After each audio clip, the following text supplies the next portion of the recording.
Hello, chat. Hello. It's Monday. It's fucking Monday. You may have heard of a little game called the Stanley Parable.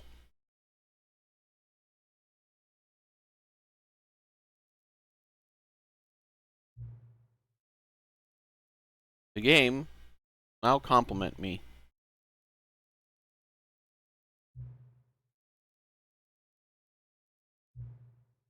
I set the clock once when I was making sure.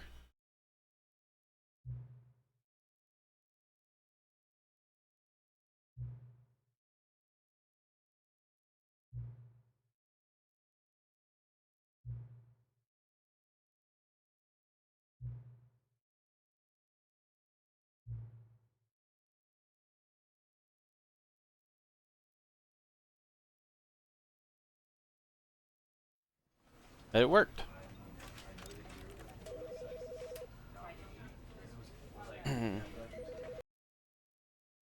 Never actually played the Stanley Parable. In fact, this is a game I think. This is the story of a man named Stanley. Stanley worked for a company in a big building where he was employee number 427. Employee number 427's job was simple. He sat at his desk in room 427 and he pushed buttons on a keyboard. Orders came to him through a monitor on his desk, telling him what buttons to push, how long to push them, and in what order. This is what employee 427 did every day of every month of every year. And although others might have considered it soul-rending, Stanley relished every moment that the orders came in, as though he had been made exactly for this job. And Stanley was happy. He lives in a box. And then one day, something very peculiar happened. Something that would forever change Stanley. Something he would never quite forget. He had been at his desk for nearly an hour when he realized that not one single order had arrived on the monitor for him to follow. No one had showed up to give him instructions, call a meeting, or even say hi.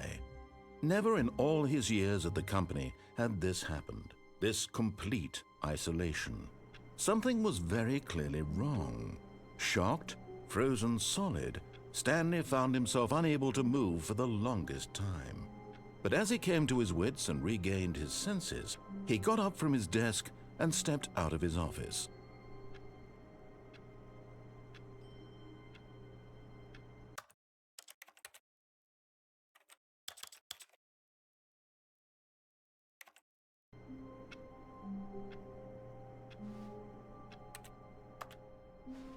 Like a sliding momentum.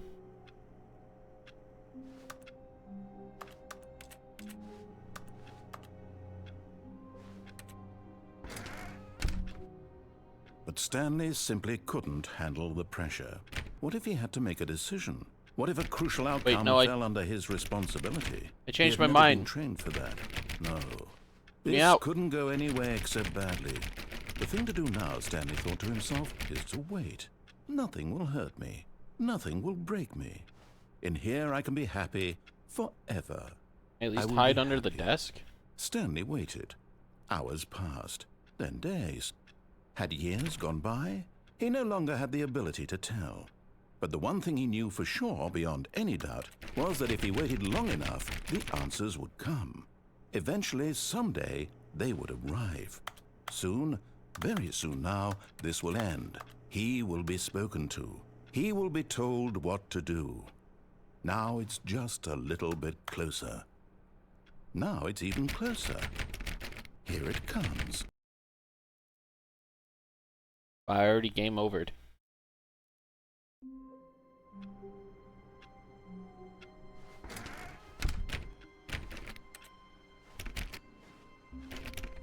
All of his co-workers were gone. What could it mean? Stanley decided to go to the meeting room. Perhaps he had simply missed a memo. No matter how hard Stanley looked, he couldn't find a trace of his co-workers. Stanley went around touching every little thing in the office, but it didn't make a single difference, nor did it advance the story in any way.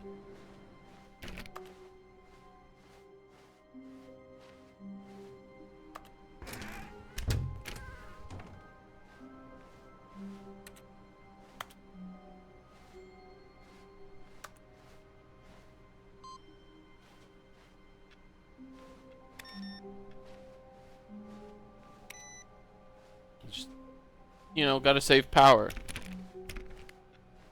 Gotta help people by saving power.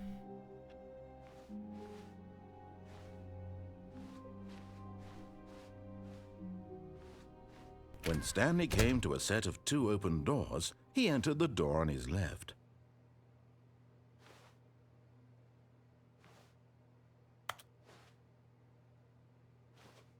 Well, okay.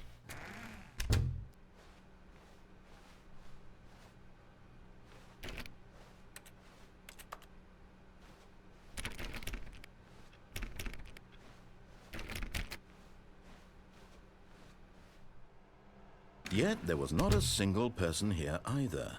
Feeling a wave of disbelief, Stanley decided to go up to Happy his boss's face. office, hoping he might find an answer there.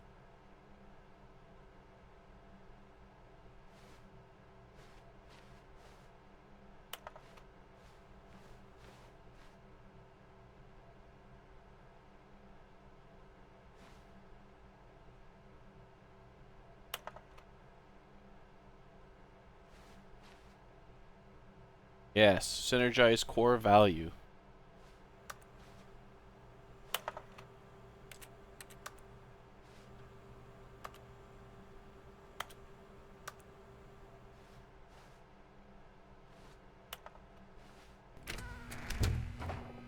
Stanley stepped into the broom closet, but there was nothing here, so he turned around and got back on track.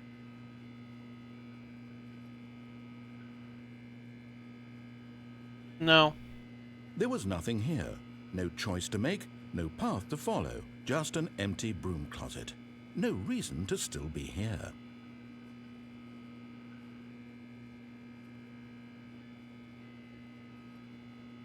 It was baffling that Stanley was still just sitting in the broom closet. He wasn't even doing anything. At least if there was something to interact with, he'd be justified in some way. As it is, he's literally just standing there doing sweet FA. Think you could get this as a texture for TF2? Are you really still in the broom closet? Standing around doing nothing? Why? Please offer me some explanation here. I'm genuinely confused. I like it. It's telling. You do realize there's no choice or anything in here, right? If I'd said Stanley walked past the broom closet, at least you would have had a reason for exploring it to find out. But it didn't even... Coming to a staircase, Stanley walked upstairs to his boss's office.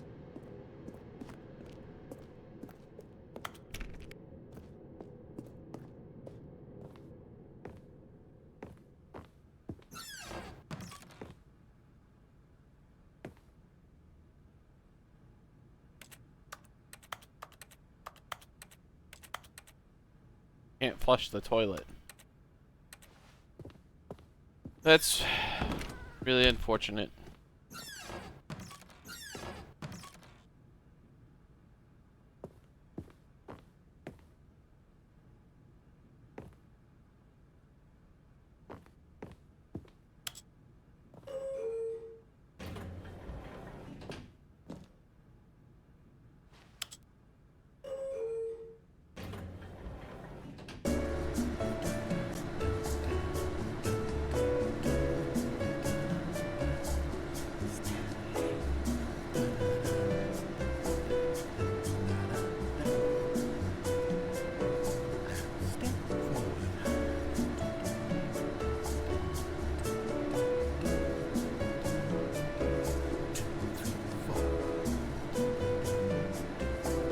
Not the worst elevator music I've ever heard.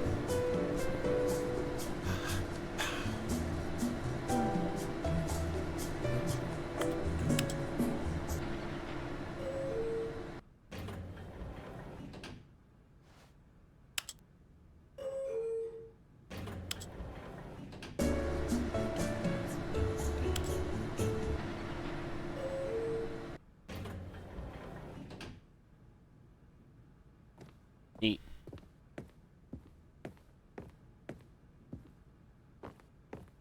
Stepping into his manager's office, Stanley was once again stunned to discover not an indication of any human life. Shocked, unraveled, Stanley wondered in disbelief who orchestrated this. What dark secret was being held from him? What he could not have known was that the keypad behind the boss's desk guarded the terrible truth that his boss had been keeping from him. And so the boss had assigned it an extra secret PIN number, 2845. But of course, Stanley couldn't possibly have known this. Well, I don't want a metagame. That would ruin the story. There must be some sort of clue. Stanley just sat around twiddling his thumbs. Trying to input anything on the device was useless, since he could never possibly know that the combination was 2845.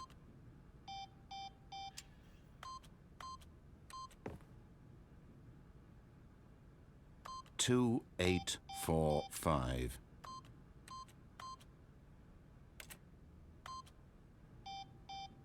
Can't metagame it.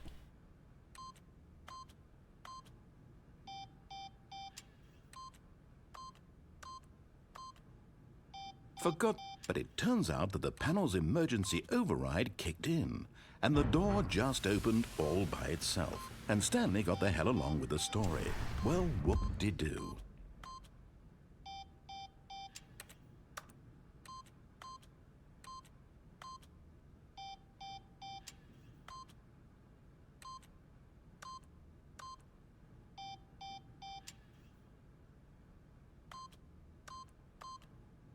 What do you think happens if I manage to input 2845 in like this?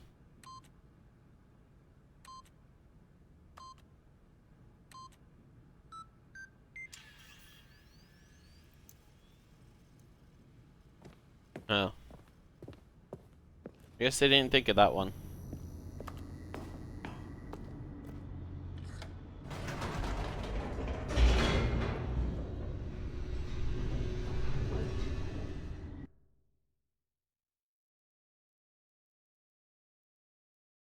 Descending deeper into the building, Stanley realized he felt a bit peculiar. It was a stirring of emotion in his chest, as though he felt more free to think for himself, to question the nature of his job. Why did he feel this now, when for years it had never occurred to him? This question would not go unanswered for long. Whoops, nope, never mind. Stanley actually got back into the elevator and went back up. Silly me. Why did Stanley do that when he knew that it would just lead back to his boss's office? Well, that's a great question. I just can't wait to find out.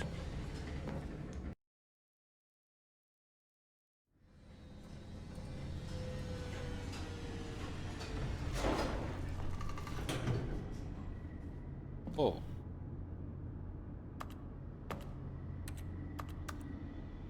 Oh.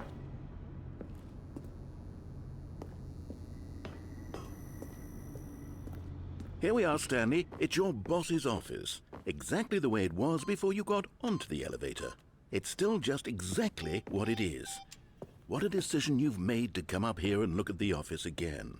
This has fleshed out the plot of the story in new and fascinating ways I could have never anticipated. Yeah, It's that keen eye for storytelling that you have. An incisive rapid fire of critical plot points, one after the other, weaving a rich tapestry of uncompromising narrative. Wow. I'm bolted to the edge of my seat.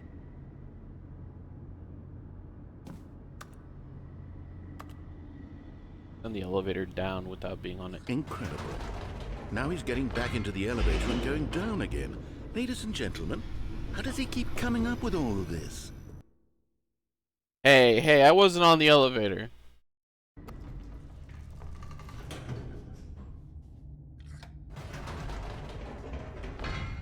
Did you think we were going to go forward down the spooky corridor? No. It's time once again to go back up in the elevator. I can't even begin to grapple with what might be up there. Is it the boss's office again? Or what if it's the boss's office this time? The suspense is killing me.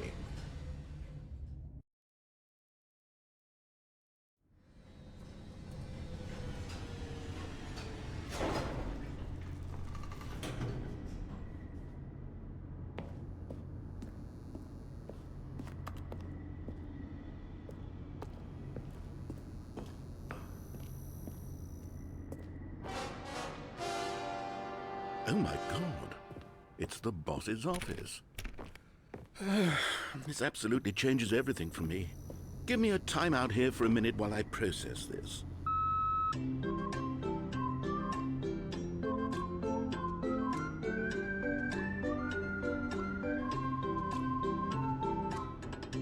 I feel like this is really, you know, the narrator doesn't have Okay, to. I'm ready.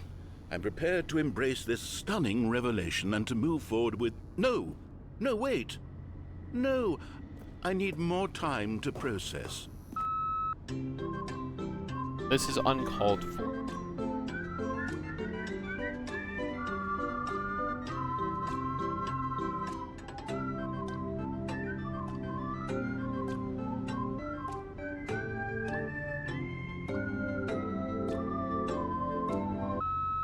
All right. I have fully come to terms with it. I have made space in my worldview for this astonishing new reality. As before, of course. Going back down in the elevator.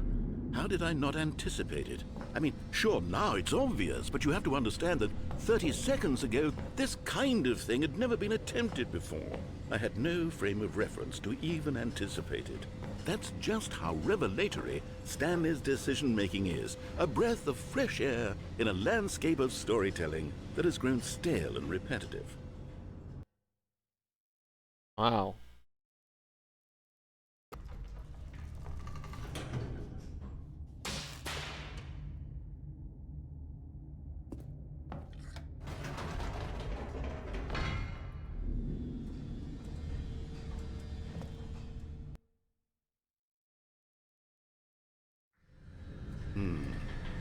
You know what? I've just thought of something. Hold on, let's stop for a moment. Don't you realize? It's the anticipation, Stanley. You and I, we have no way of knowing what will be at the top of this elevator. But the suspense, the agony of waiting and anticipating and having to guess, that's the real thrill. I just wanted to piss you I off. simply don't want to let that feeling go. It's so precious, so fleeting. Why don't we take this elevator ride nice and slow? There we go. Isn't this so much more exciting? You know, Stanley, it seems like nowadays the only thing that audiences want is to be shocked as loudly and frequently as possible. They want big, explosive moments flung right in their faces from the very moment that things get started. But where's the tension? Where's the trust in the audience to build a slow and nuanced appreciation for the story, the characters? Why aren't we given time to imagine the surprises, to have to think and to anticipate and then to marvel at the eventual reveal? This is storytelling, Stanley. What you and I are doing right now. This is the most exciting narrative to be developed in years, and it's really all because of you. You're the one who took this bold step of revisiting the exact same locations over and over. Truly, I mean it. This is unique and different.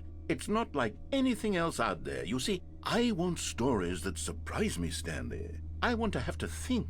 I want to be engaged and not pandered to. We're being fed such unimaginative drivel all the time, and we all know it, which is why we're so starved for content that makes us feel sharp and vital and alive. That's why people like you so much, Stanley. Because you're not afraid to spit in the face of tradition. You're a role model, you know? People look up to you. Which is why... Oh, I didn't know when to spring this on you, but, well, I've gathered a little press conference for you, so that you can talk about your work and your storytelling and your life. Yes, I know you're not much for the public eye, but I thought it would especially mean a lot to the people who have been following you from the beginning. They really look up to you, Stanley. I don't know if you realize the impact you have on them. This is the kind of gesture that might leave a tremendous impact on them for the better. Oh, good, we're here. Hey.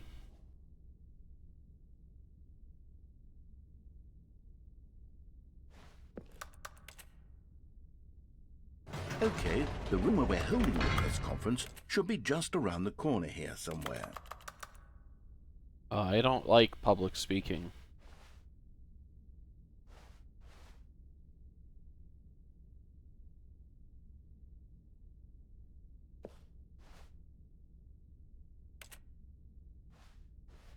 Why don't we get the guy who went to Mars? That seems more appropriate. Ah, yes, here it is, just through this door.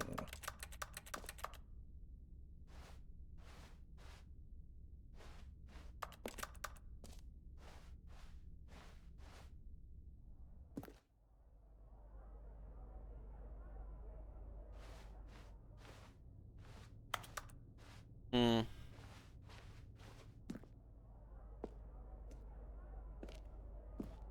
All right, are you ready? I've told them you're going to speak a little bit about the nature of surprise in storytelling and what it means to craft a truly unpredictable narrative. Oh, don't worry. You'll do great. Just be yourself and speak from the heart.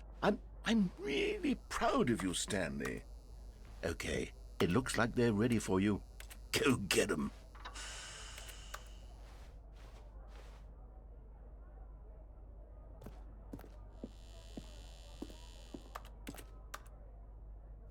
I think I'd rather go back down the elevator, to be honest.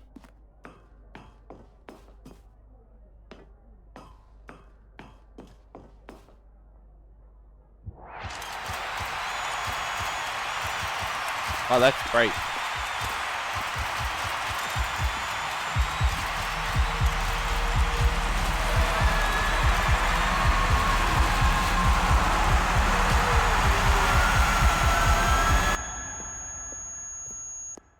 I died. I definitely died.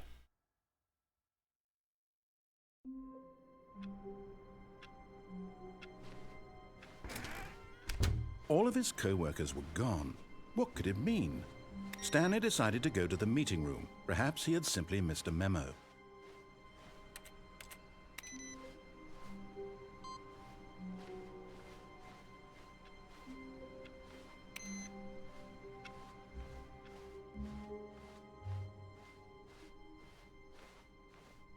When Stanley came to a set of 2 open doors, he entered I the guess door I'll on his do left. what Mr. Narrator wants and go down the elevator into the corridor of pain. Yet there was not a single person here either.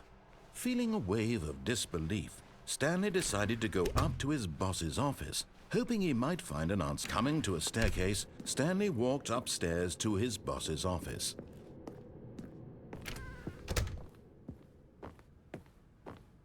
Stepping into his manager's office, Stanley was once again stunned to discover not an indication of any human life. What could it mean? Stanley wondered aloud to nobody. He began wildly tearing through papers on the boss's desk, pulling books off the shelf, looking behind paintings. Stanley was in such a rush to get through the story as quickly as possible, he didn't even have a single minute to just let the narrator talk. That kind of anxiety isn't healthy, so he relaxed for a few moments with some calming New Age music.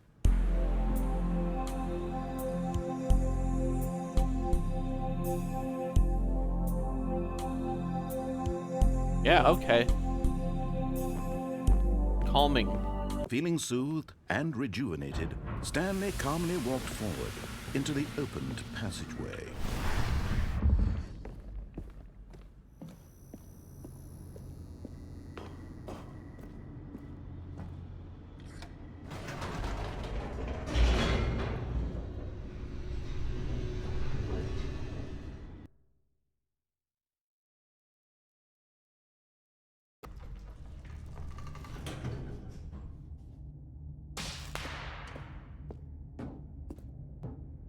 Stanley walked straight ahead through the large door that read Mind Control Facility.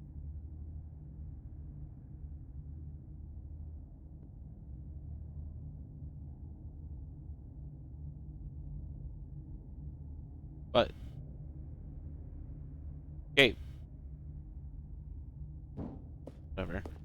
I told the narrator I would do what he wanted. Just this once. The lights rose on an enormous room packed with television screens. What horrible secret did this place hold? Stanley thought to himself. Did he have the strength to find out?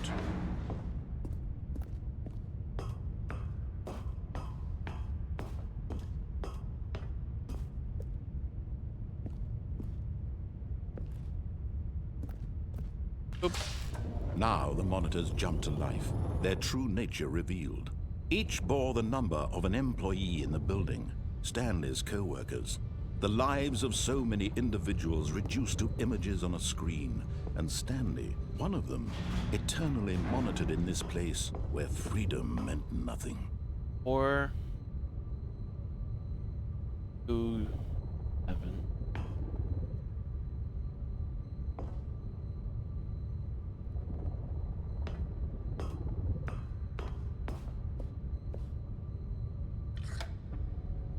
This mind control facility, it was too horrible to believe. It couldn't be true.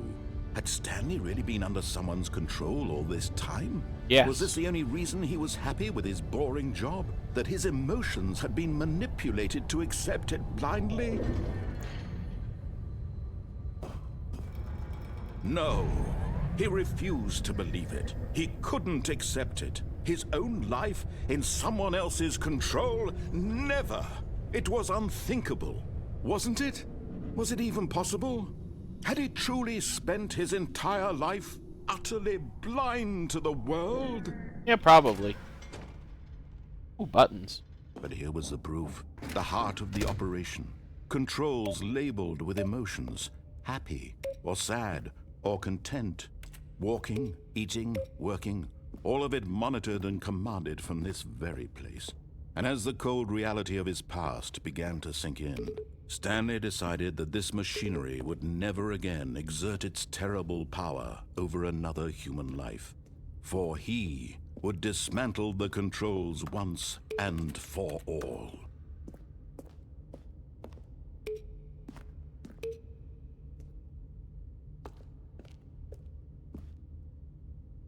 Hmm. 1, 2, 3. 5 was up there. 4.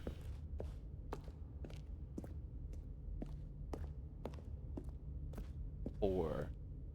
4?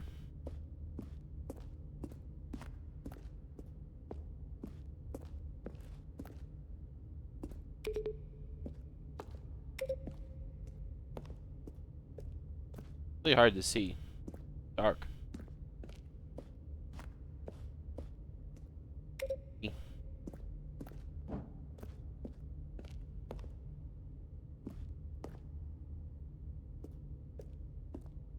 Way up there.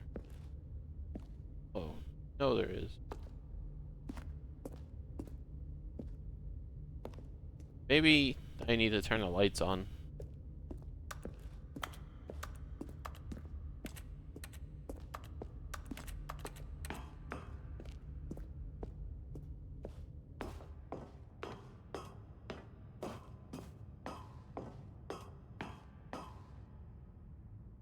And when at last he found the source of the room's power, he knew... Oh.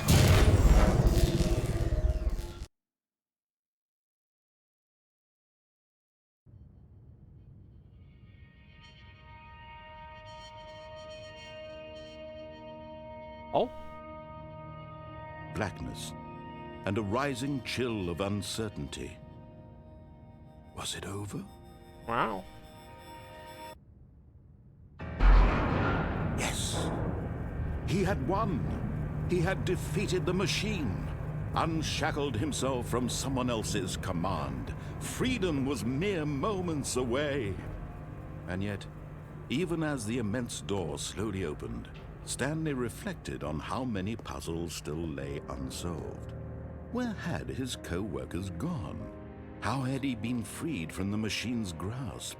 What other mysteries did this strange building hold? But as sunlight streamed into the chamber, he realized none of this mattered to him, for it was not knowledge or even power that he had been seeking, but happiness. Perhaps his goal had not been to understand, but to let go. Maybe No I longer want to would explore anyone tell him where first. to go, what to do, or how to feel. Whatever life he lives, it will be his. And that was all he needed to know. It was perhaps the only thing worth knowing. Stanley stepped through the open door.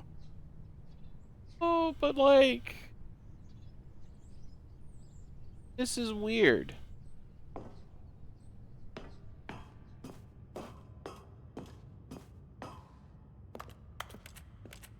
This is particularly strange.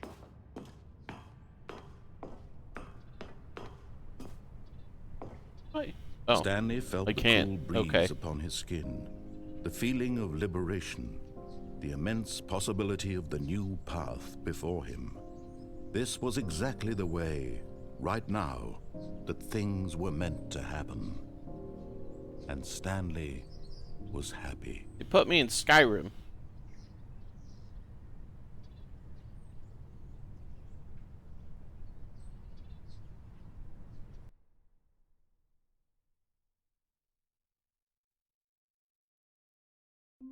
Happiness over.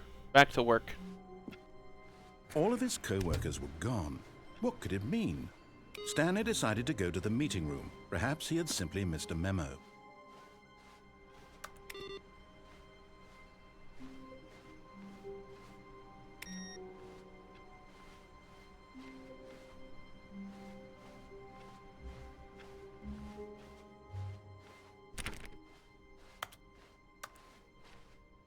No, where's the...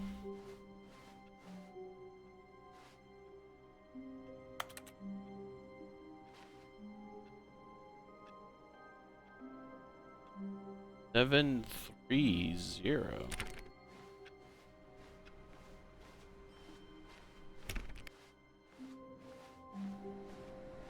No matter how hard Stanley looked, he couldn't find a trace of his co-workers.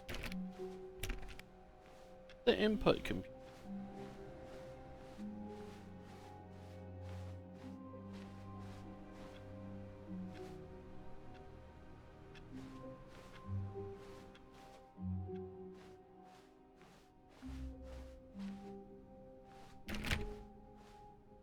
When Stanley came to a set of 2 open doors, he entered the door and this was not the correct way to the meeting room, and Stanley knew it perfectly well.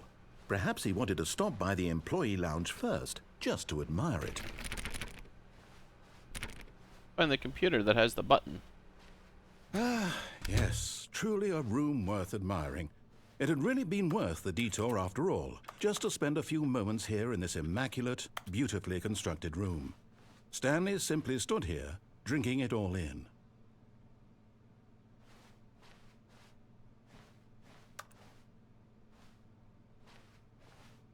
Yes, really worth it being here. But eager to get back to business, Stanley took the first open door on his left. Ah. Ah. Stanley was so bad at following directions, it's incredible he wasn't fired years ago. Ah. But in his eagerness to prove that he is in control of the story and no one gets to tell him what to do, Stanley leapt from the platform and plunged to his death. Good job, Stanley. Everyone thinks you are very powerful.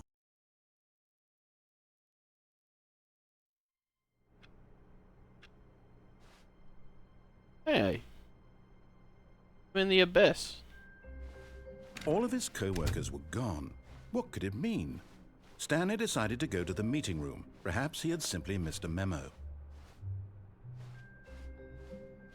I see. The game's speeding me up for my When transgressions. Stanley came to a set of 2 open doors, he entered the door on his left. This was not the correct way to the meeting room, and Stanley knew it perfectly well. Perhaps he wanted to stop by the employee lounge first, just to admire it. Oh. I Wow. think not. Yes, this room. What a beautiful room. What a gorgeous, gorgeous room. Thank goodness Stanley had taken this detour on his way to the meeting room. Life Yep. without having experienced this room was now too horrible even to consider. But eager to get back to business, Stanley took the first open door on his left. No. Stanley was so bad at following directions, it's incredible he wasn't fired years ago. Look, Stanley, I think perhaps we've gotten off on the wrong foot here. I'm not your enemy, really, I'm not. I realize that investing your trust in someone else can be difficult, but the fact is that the story has been about nothing but you all this time. There's someone you've been neglecting, Stanley. What? Really? I was in the middle of something. Do you have zero consideration for others? Are you that convinced that I want something bad to happen to you? Why, I don't know how to convince you of this, but I really do want to help you, to show you something beautiful. Look, let me prove it. Let me prove that I'm on your side. Give me a chance. Okay. Give you a chance.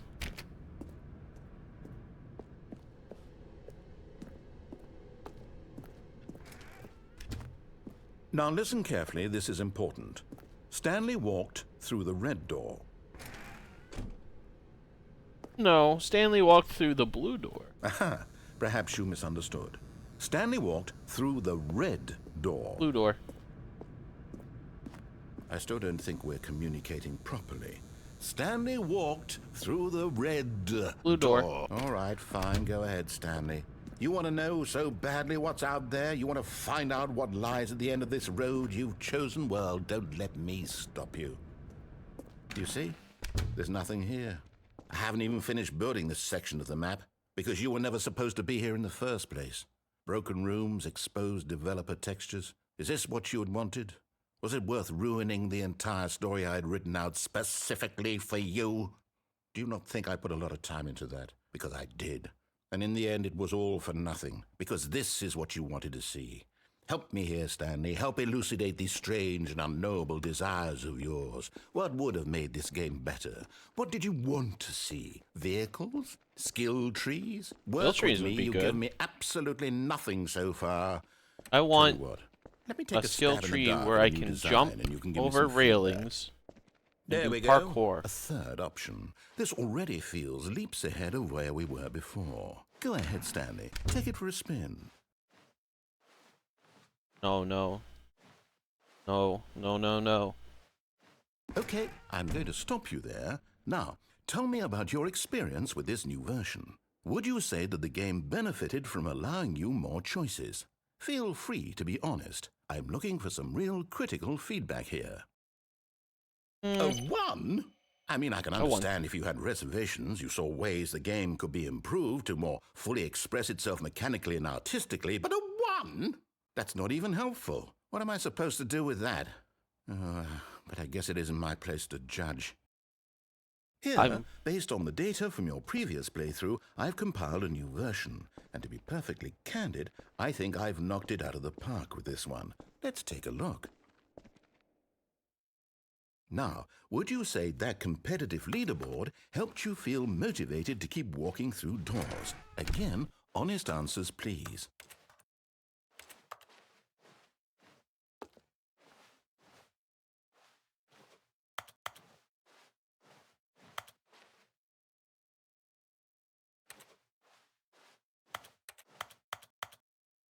Hello?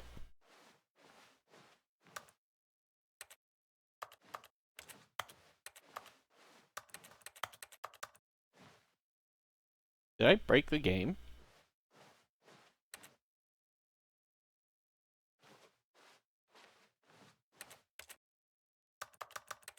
Is this possible? Narrator?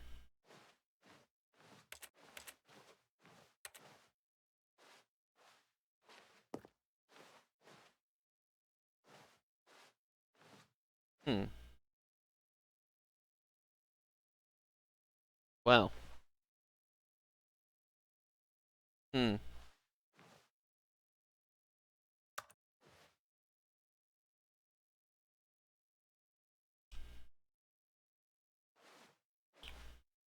Hmm.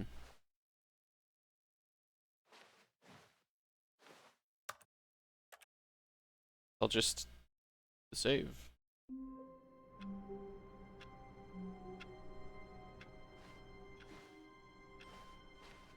All of his co-workers were gone. What could it mean? Stanley decided to go to the meeting room. Perhaps he had simply missed a memo. Me.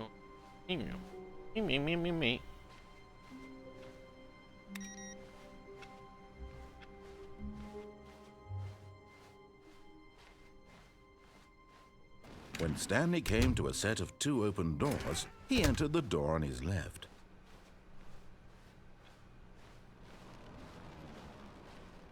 Yet there was not a single person here either.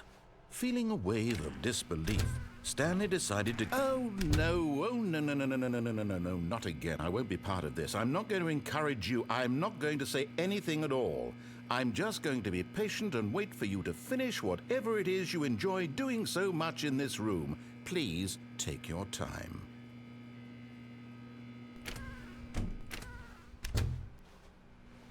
What happens if I leave and go back in? But whatever. Coming to a staircase, Stanley walked upstairs to his boss's office. Oh, input computer. That's where you were. There you go. Okay, I think we all know the drill by now. Blah, blah, blah. Dark secrets, the keypad. Stanley pushes some buttons. Oh, hey, look, it's a new passageway. Quelle surprise.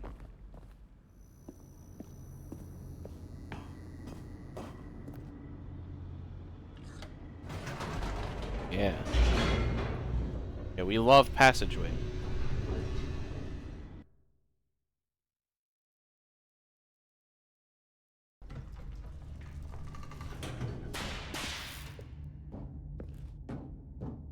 Stanley walked straight ahead through the large door that read Mind Control Facility. Yeah. I'm gonna figure out the mystery of the buttons. The lights rose on an enormous room packed with television screens. What horrible secret did this place hold? Stanley thought to himself. Did he have the strength to find out?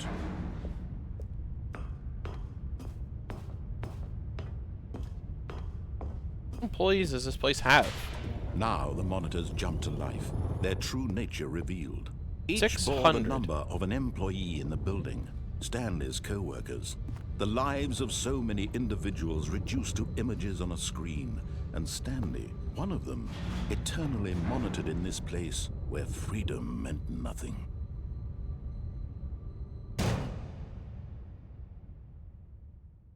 Aha! You've made it to the bottom of the mind control facility. Welcome! You see, back when the Stanley Parable first launched in 2013, getting to the bottom of the mind control facility was a bug that we simply didn't catch during development. And you all sent us lots of photos of it on Twitter and acted very superior about it. And you're all very, very clever. Good for you. Anyway, when it came time to update the game, we knew that we had to do something about this little goof of ours. So here you go. New content. You can call it the bottom of the mind control room ending, if that enhances your perception of the value of these updates. Isn't that what you crave? New content? Always more content, more content, more. And I'm here to give it to you. I'm here to make it seem like we really covered every nook and cranny of the game with secrets and Easter eggs.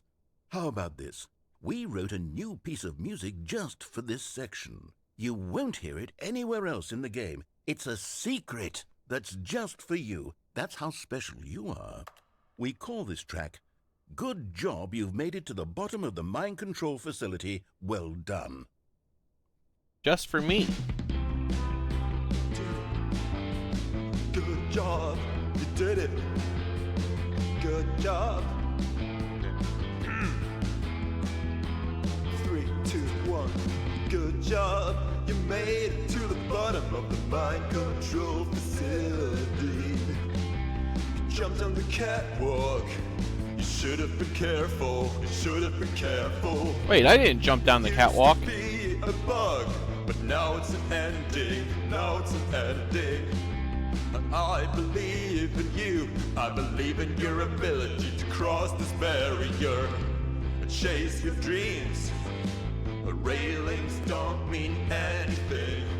Good job, you did it. Good job, you did it. Good job, you did it. Good job, you did it. Good job, you did it. Good job, you did it. Good job, you did it. Good job, you did it. Good job. This all seems very condescending. You did it.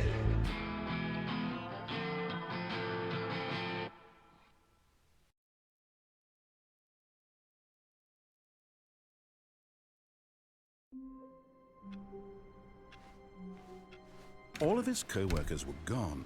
What could it mean? Stanley decided to go to the meeting room. Perhaps he had simply missed a memo. No matter how hard Stanley looked, he couldn't find a trace of his co-workers.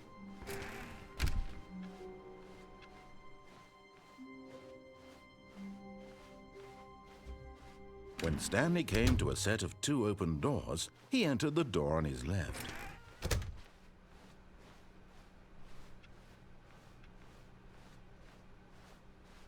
Yet there was not a single person here either. Feeling a wave of disbelief, Stanley decided to go up to his boss's office, hoping he might find an answer there. Fucking rude. Coming to a staircase, Stanley walked upstairs to his boss's office. Lock the broom closet. Here's the door, just go.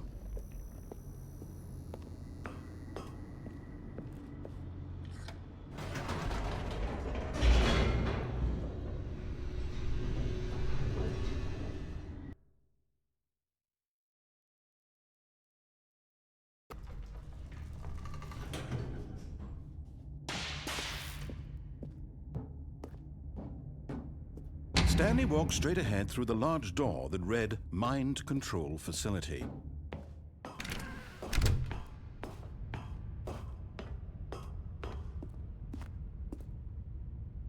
Boop. The lights rose on an enormous room packed with television screens. What horrible secret did this place hold? Stanley thought to himself. Did he have the strength to find out?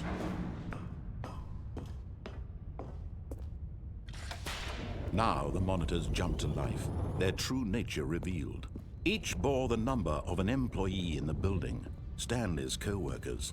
The lives of so many individuals reduced to images on a screen, and Stanley, one of them, eternally monitored in this place where freedom meant nothing. I bet there's a way you could, like, do a little speed up. This mind control facility, it was too horrible to believe. It couldn't be true. Had Stanley really been under someone's control all this time? Was this the only reason he was happy with his boring job? That his emotions had been manipulated to accept it blindly?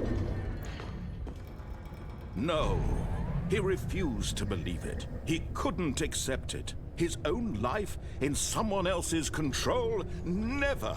It was unthinkable. Wasn't it? Was it even possible?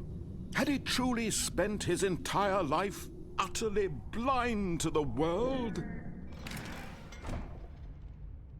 But here was the proof. The heart of the operation. Controls labeled with emotions. Happy, or sad, or content. Walking, eating, working. All of it monitored and commanded from this very place. And as the cold reality of his past began to sink in, Stanley decided that this machinery would never again exert its terrible power over another human life. For he would dismantle the controls once and for all.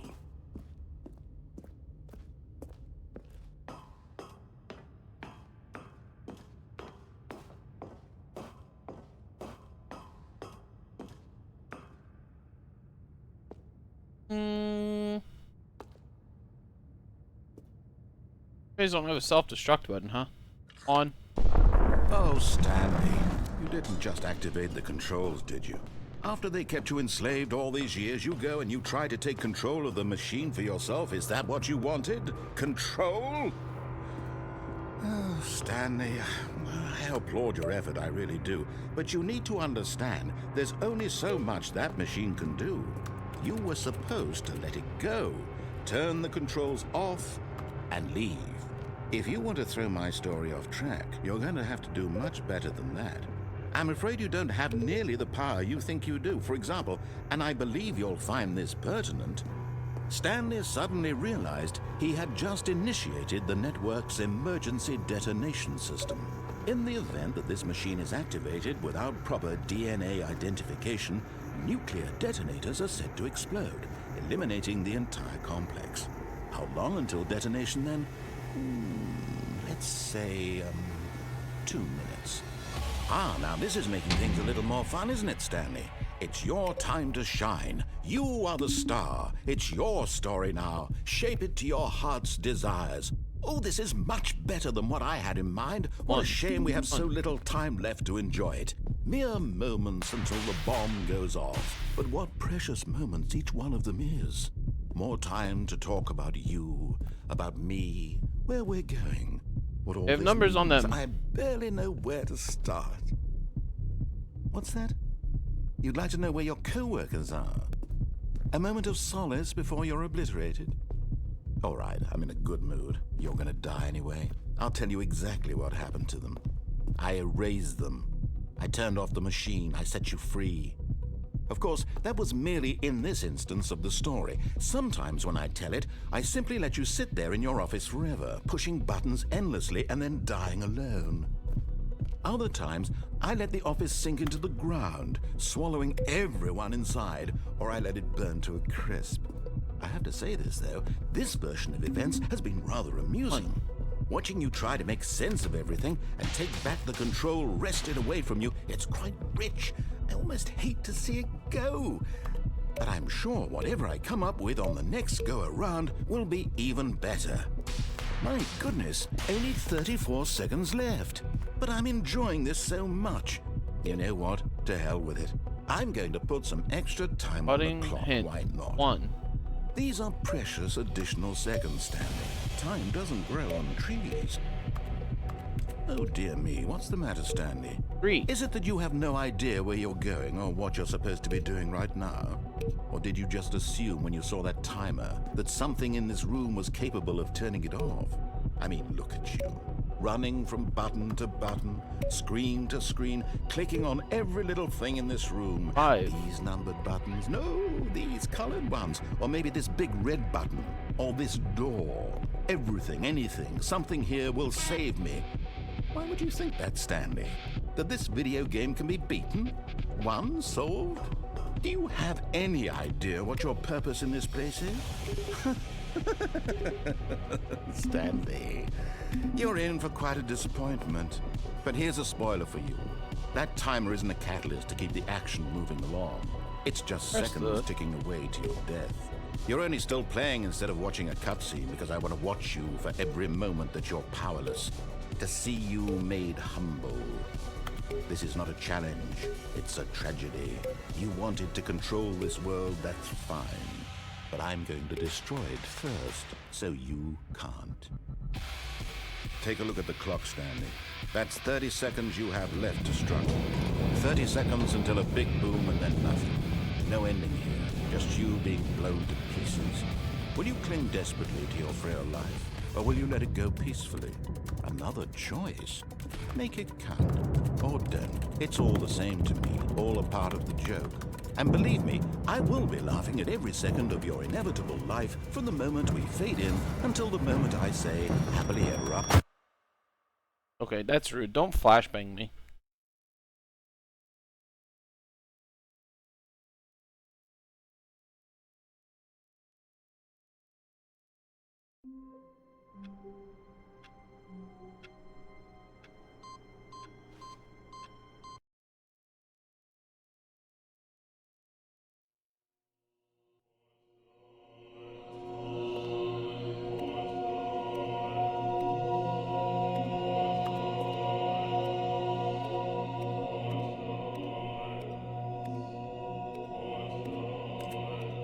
I'm in button heaven.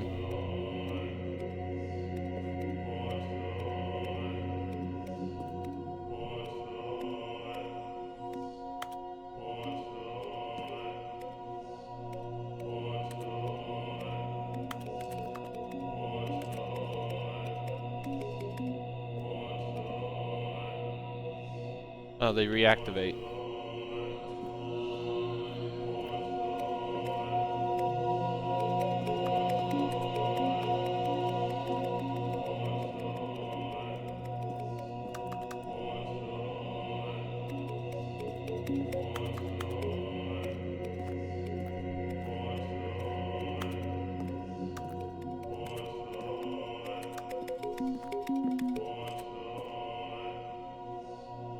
God? God, I'm ready to leave.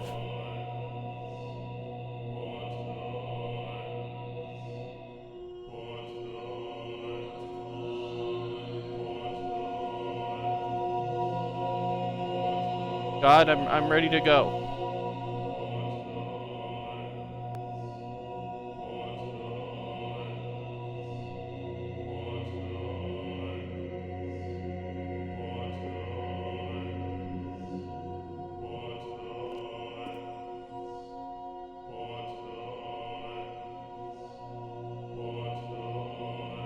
I think I probably have to do it myself.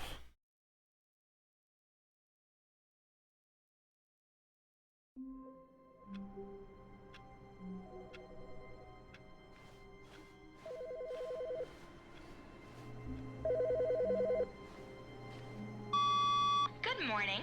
Thank you for contacting the Future Happiness Foundation. We are confirming your shipment of 1,327 cardboard boxes to your place of work. Can you verify that this is correct? Excellent. Your order will arrive shortly. Thank you again for contacting the Future Happiness Foundation. Cool.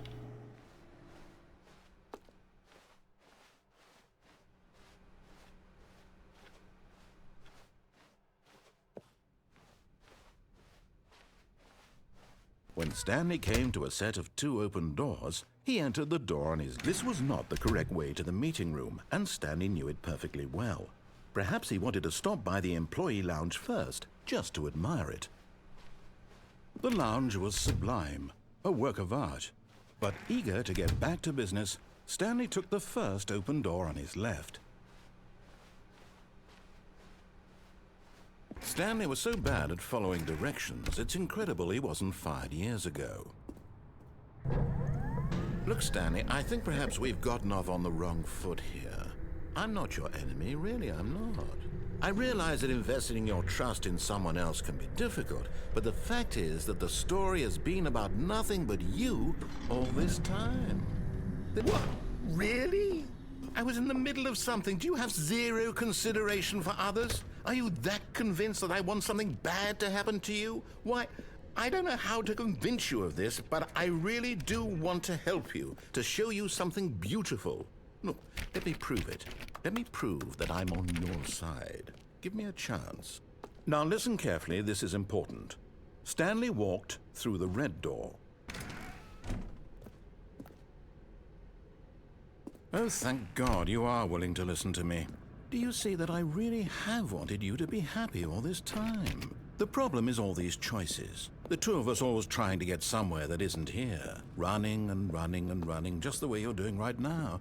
Don't you see that it's killing us, Stanley? I wanted to stop. We would both be so much happier if we just stopped. And I think I have a solution. Here, let me show you.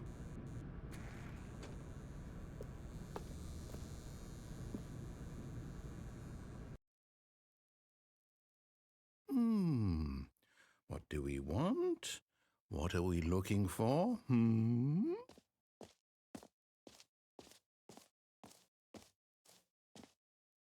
Here. Yes. Oh, it's beautiful, isn't it?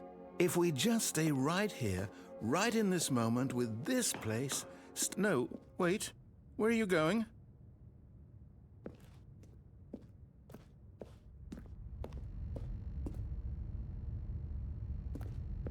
I'll give it back to him. Right. Where were we?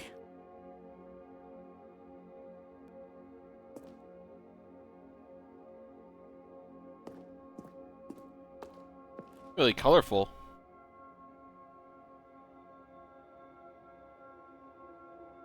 Okay, I'm bored.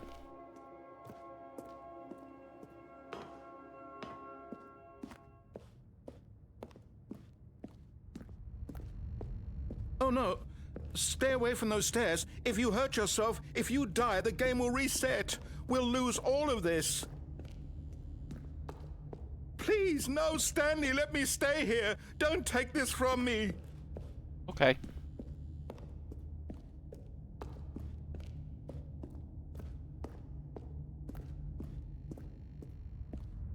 Better say thank you. Good, good. We can't be too safe. Promise me you won't go back there. Just stay here. Changed my mind. No. What do we talk about? Okay. You're risking everything we achieved here. You are going to stay here, aren't you?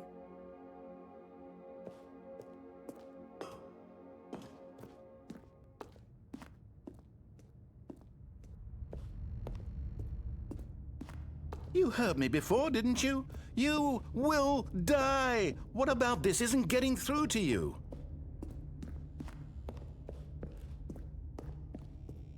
Please, Stanley, think about what you're doing.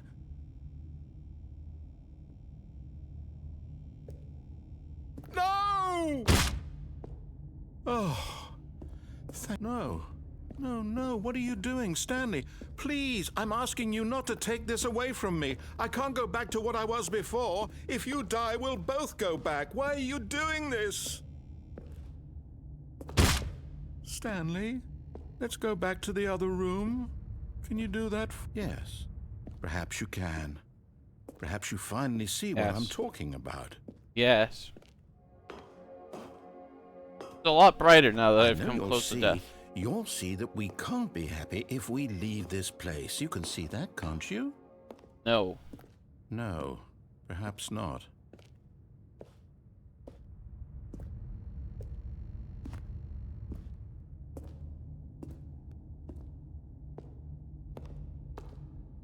My God, is this really how much you dislike my game?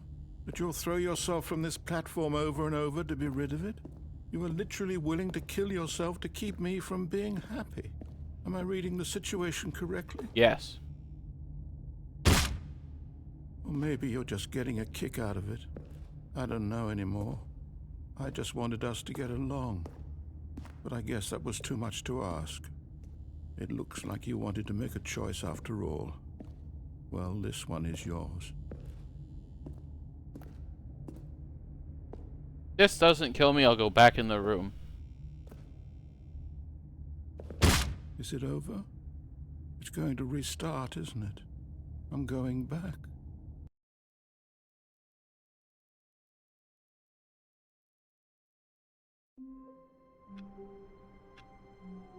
And we're back.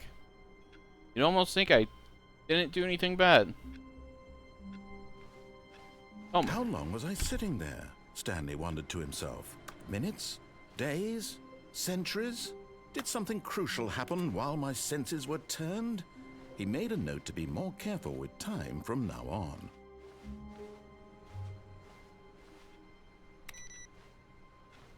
a lot of boxes now.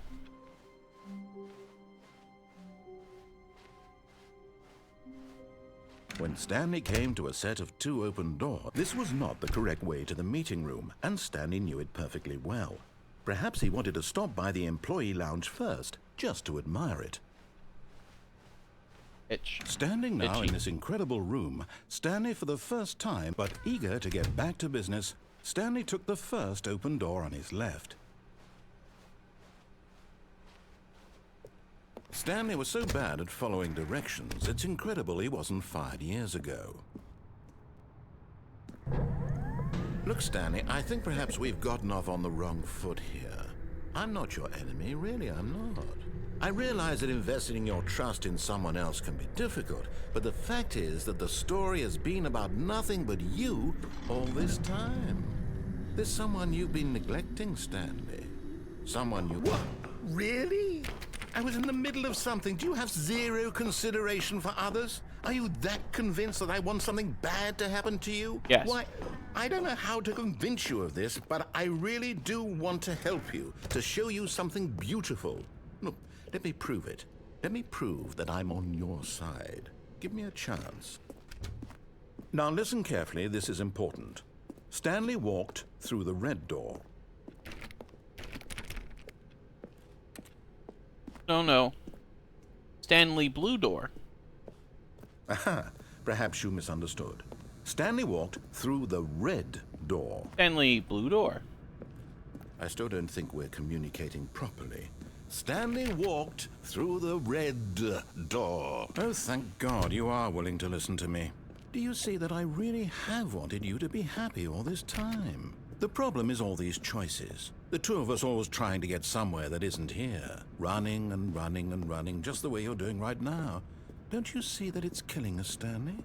I wanted to stop.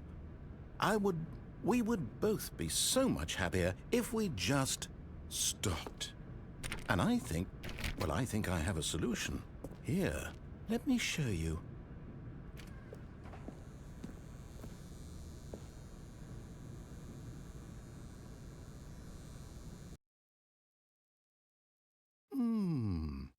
What do we want?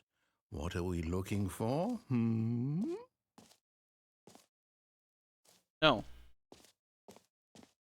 No. Here. Yes. Oh, it's beautiful, isn't it? If we just stay right here, right in this moment with this place, No, wait. Where are you going?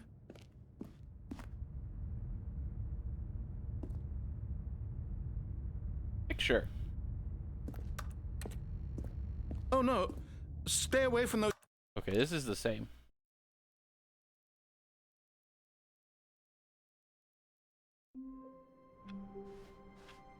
All of his co-workers were gone.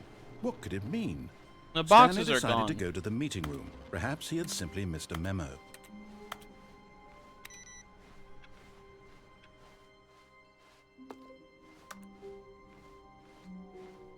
When Stanley came to a set of 2 open doors, this was not the correct way to the meeting room, and Stanley knew it perfectly well.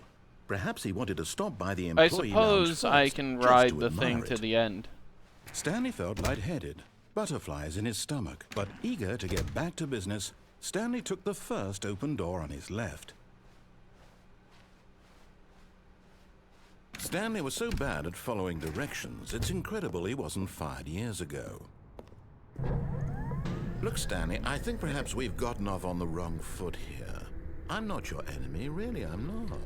I realize that investing your trust in someone else can be difficult, but the fact is that the story has been about nothing but you all this time. There's someone you've been neglecting, Stanley. Someone you've forgotten about. Please, stop trying to make every decision by yourself. Now, I'm not asking for me. This is it, Stanley. Your chance to redeem yourself. To put your work aside. To let her back into your life. She's been waiting.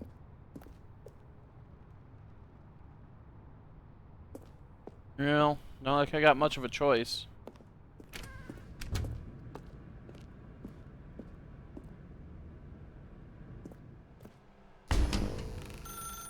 That's her, Stanley. You need... Oh, no, you can't... Did you just unplug the phone? No, that wasn't supposed to be a choice. How did you do that? You Yeah. actually chose incorrectly? I didn't even know that was possible. Let me double check. Yeah. No, it's definitely here, clear as day. Stanley picks up the phone. He's taken to his apartment where he finds his wife, and the two pledge themselves to one another. Music comes in, A lot of fade cigarettes to in white, roll credits. Not picking up the phone is actually somehow an incorrect course of action. How is that even possible? None of these decisions were supposed to mean anything. I don't understand. How on earth are you making meaningful choices? What did you... Wait a second. Did I just see... No, that's not possible. I can't believe it. How had I not noticed it sooner? You're not Stanley. You're a real person. Yeah, I'm a real person.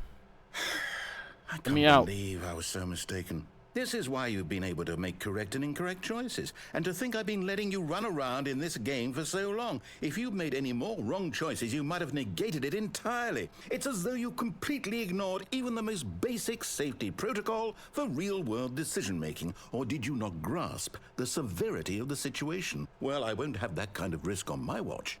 I'm going to stop the game for a moment so we can educate you properly on safe decision-making in the real world.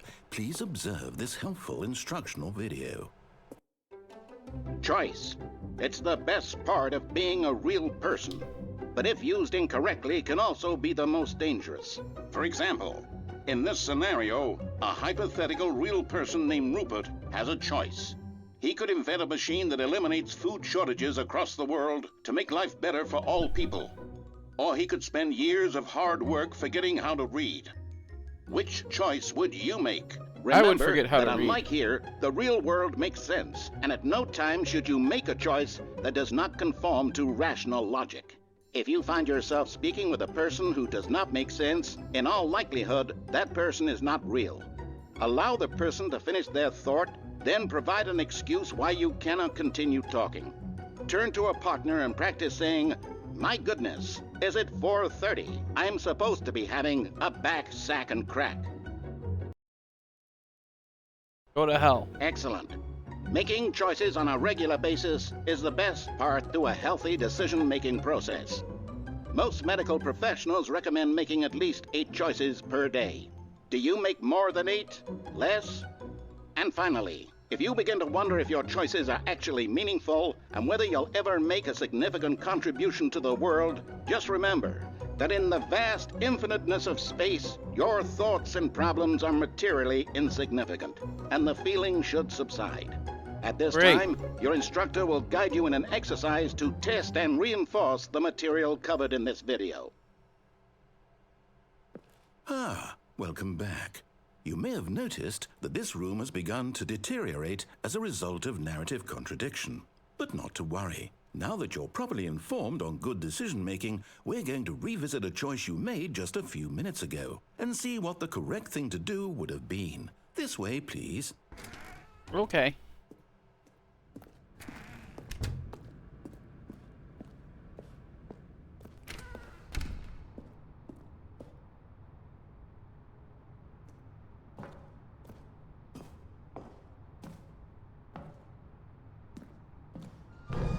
Now Damn that we it. know your choices are meaningful, we can't have you jumping off the platform and dying.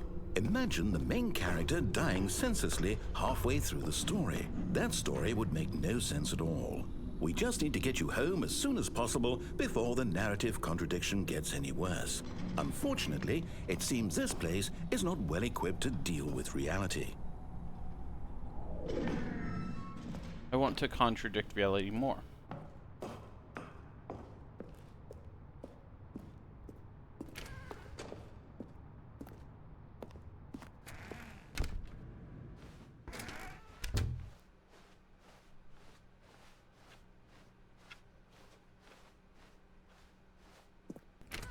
Almost there. You'll take the door on the left, back to the correct ending, the story will have resolution once again, and you'll be home free in the real world. Now remember, all you need to do is behave exactly as Stanley would.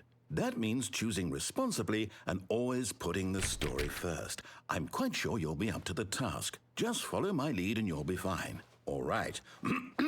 When Stanley came to a set of 2 open doors, he entered the door on his left. Or on his right. No! Why did you do that? Quickly, hurry back in the other direction. Perhaps we're not too late.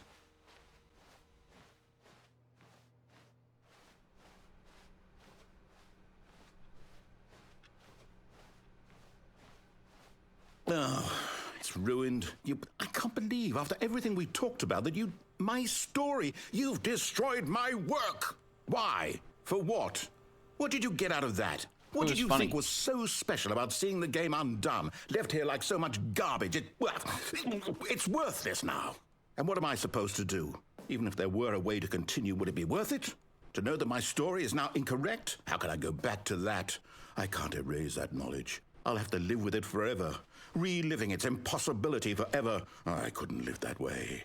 Is it better to shut the game down entirely? To willingly destroy all of my work? I don't know. What's the answer? What do I do? What do I do? What do I... No, I have to. I have to shut the game down. I have to. I have to. Oh.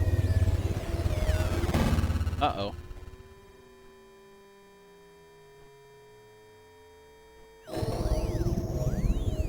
Hey, I'm still here.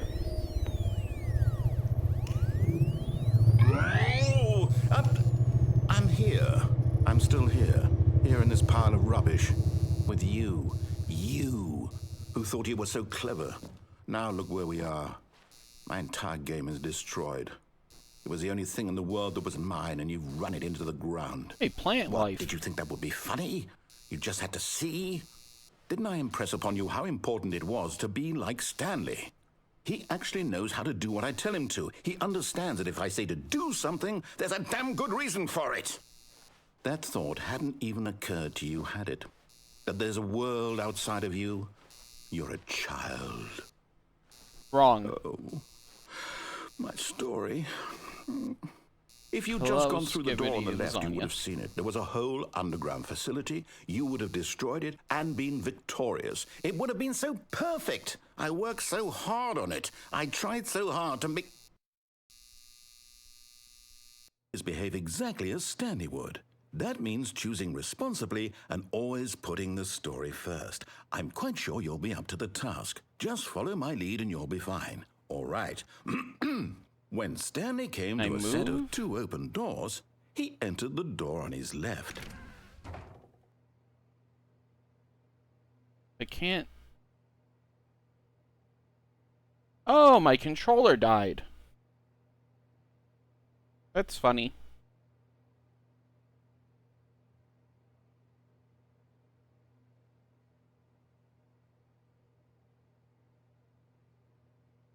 This is actually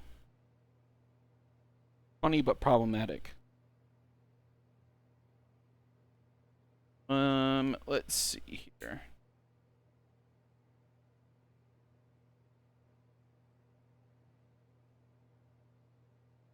Don't worry. It's a common mistake. Everyone makes it.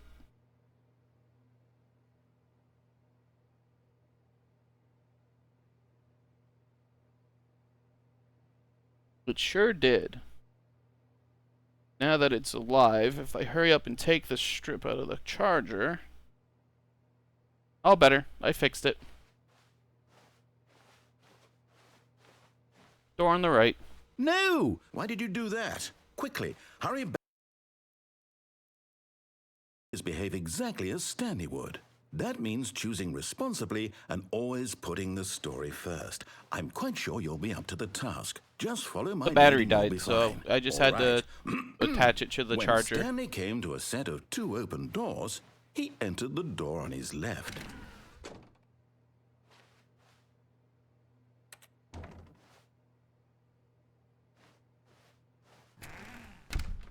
I did have a nice day. I hope you had a nice day. Yet there was not a single person here either. Feeling a wave of I- disbelief, Stanley decided to go up to his boss's office, Room hoping closet. he might find an answer there. I think I fixed the ending on accident. Coming to a staircase, Stanley walked upstairs to his boss's office. Toilet. Can't even go in the toilet?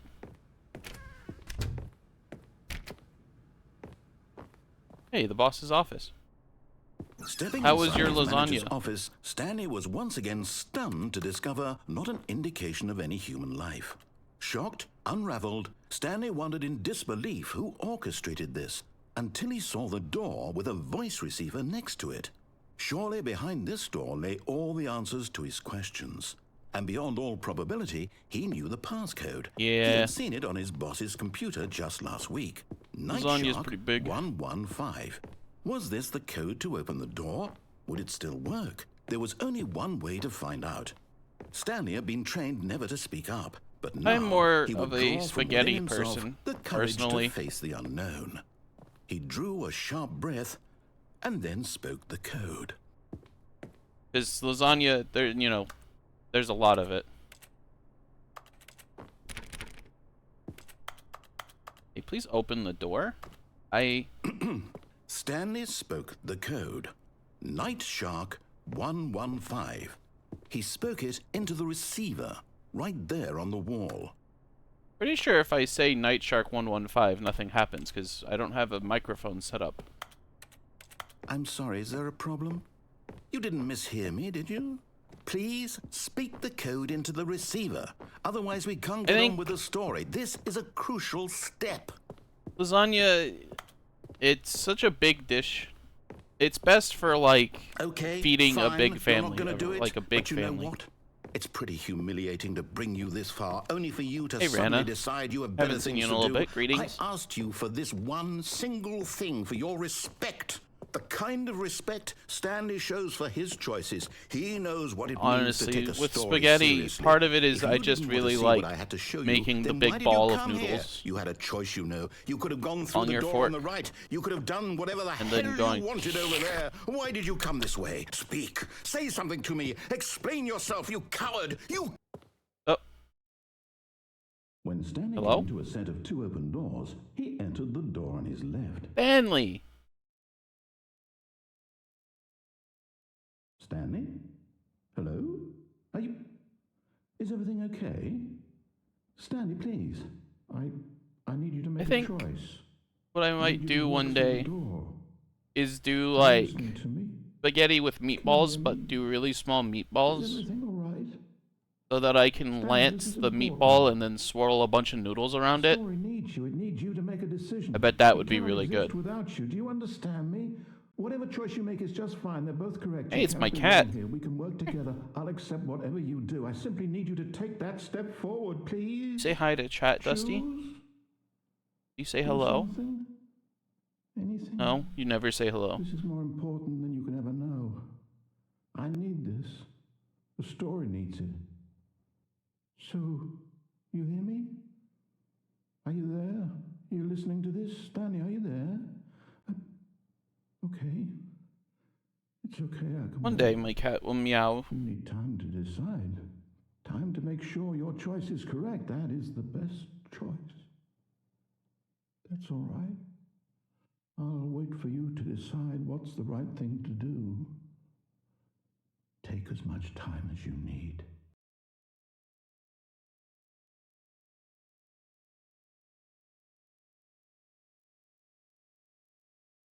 Hey.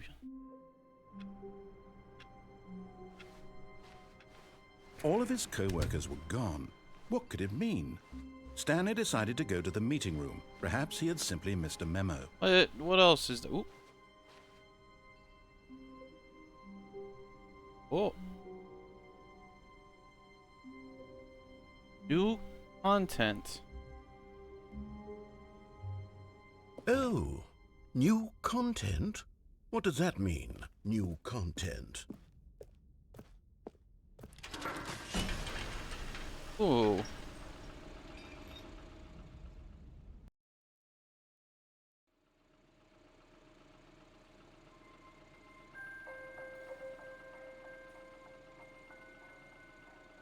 Hello, and thank you for playing the Stanley Parable Ultra Deluxe. As you may know, the Stanley Parable was a video game released in 2013 on home computers. After receiving critical and commercial success, it was expanded upon in 2022 with the Stanley Parable Ultra Deluxe, a reimagining of the game for consoles and home computers. Wow. The Stanley Parable Ultra Deluxe features exciting new content that broadens and expands the world of the Stanley Parable, delighting audiences the world over. Please, step inside and see what thrilling new adventures await in the Stanley Parable Ultra Deluxe. Oh, well, this sounds delightful. I'm very excited to see the thrilling new Ultra Deluxe content. Hi. Okay. Okay, so far it's an elevator.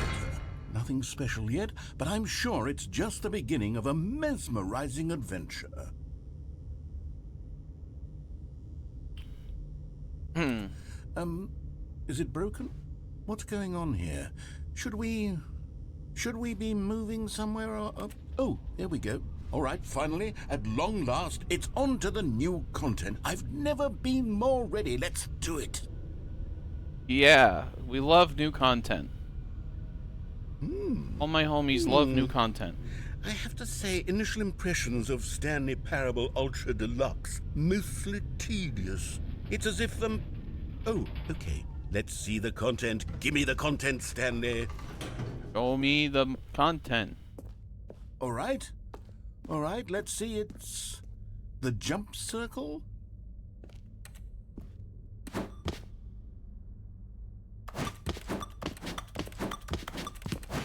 Yeah. Yeah.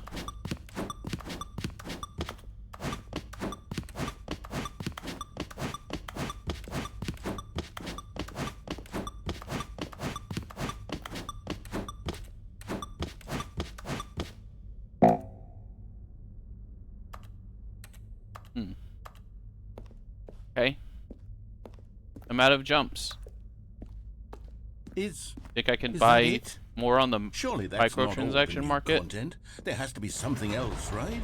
Goodness, another elevator. Stanley, I have to say, initial impressions of this game are not positive. It's just elevators and jumping.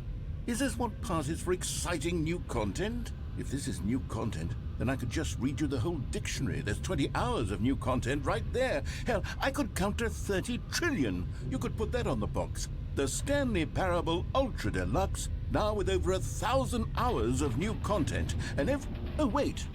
There's more. Very good. Yes. I knew there had to be something else. Let's see it. I'm ready for whatever it is. That's it?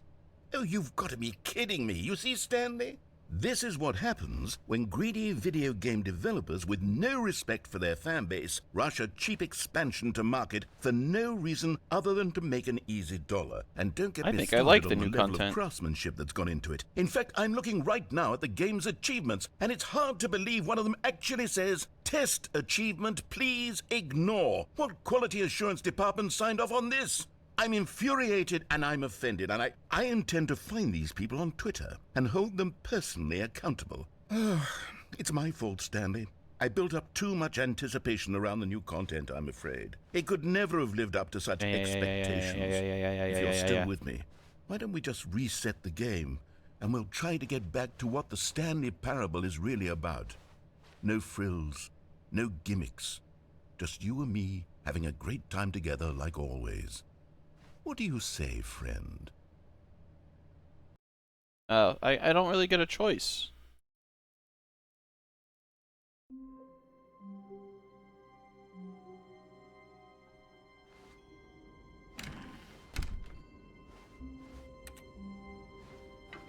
Psst!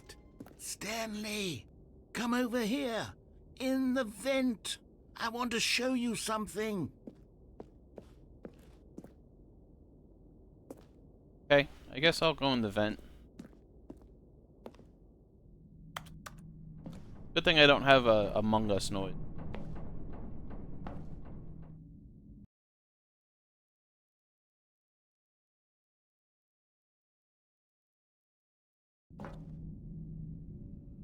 Okay, you remember how cheap and unsatisfying the new Ultra Deluxe content turned out to be? Well, it got me thinking about the past, and how much better the Stanley Parable used to be.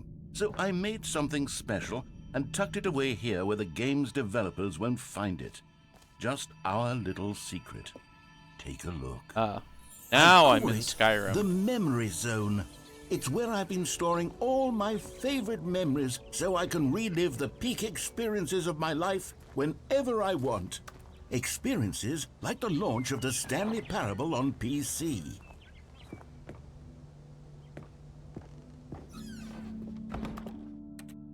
You see, Stanley, doesn't the Memory Zone remind you of how wonderful Stanley Parable was before it was sullied with a cheap re-release? Remember back in October of 2013 when the game originally launched? No. Back then, video games had integrity. Back then, it all meant something. Oh, the waste.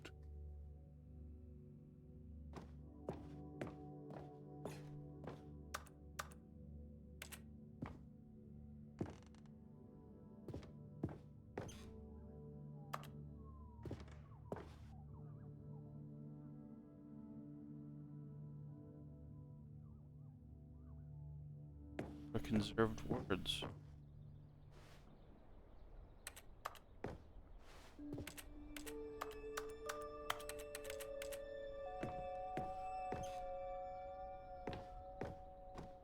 Hello?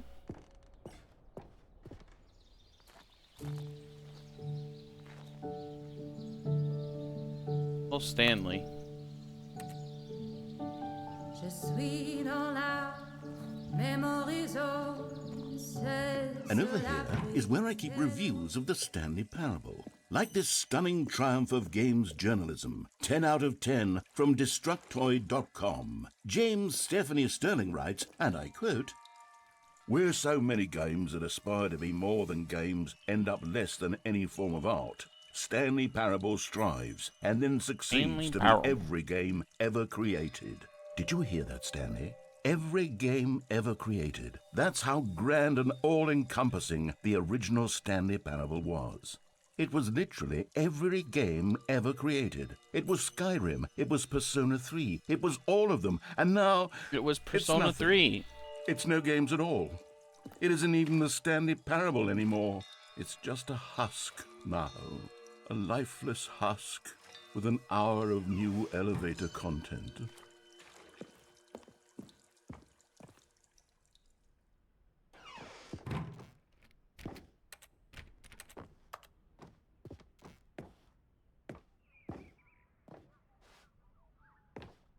Stanley. And not Stanley. Red and blue door. Of course, red and blue door. Here's another moving passage, this time from GameSpot.com. The Stanley Parable is both a richly stimulating commentary on the nature of choice in games and one that offers some of the most enjoyable, surprising, and rewarding choices I've ever been confronted with in a game. 9 out of 10. Don't you get it, Stanley? The game was perfect. It didn't need anything else. It didn't need new content. It just needed to be left alone, to spend the rest of time collecting dust in the hallowed hall of beloved video game memories. Yeah, no, that is what it says.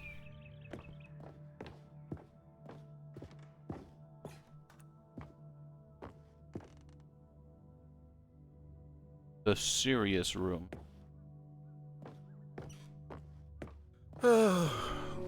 These were simpler times, Stanley. But I wouldn't give to go back to have it all over again. Wait, hang on. I don't recall this part of the memory zone before. What's this? What's down here? Oh no. Oh God, no. Stanley, it's a collection of reviews from Steam, the online video game distributor. I haven't looked at these in years. I can't even imagine what's been collecting down here. Surely these reviews were glowing as well, weren't they? Caution. These should have toxicity labels. Honestly, I could not be bothered to play this game to full completion. The narrator is obnoxious and unfunny, with his humor and dialogue proving to be more irritating than entertaining. Unfunny! I'm not trying to be funny. I'm trying to make a serious work of art. I suppose I could write up a handful of gags to insert into the Stanley Parable, but the game is already such a densely layered Left 4 web Dead. of profound philosophical insights that I can't even imagine where I'd have the room to stick them.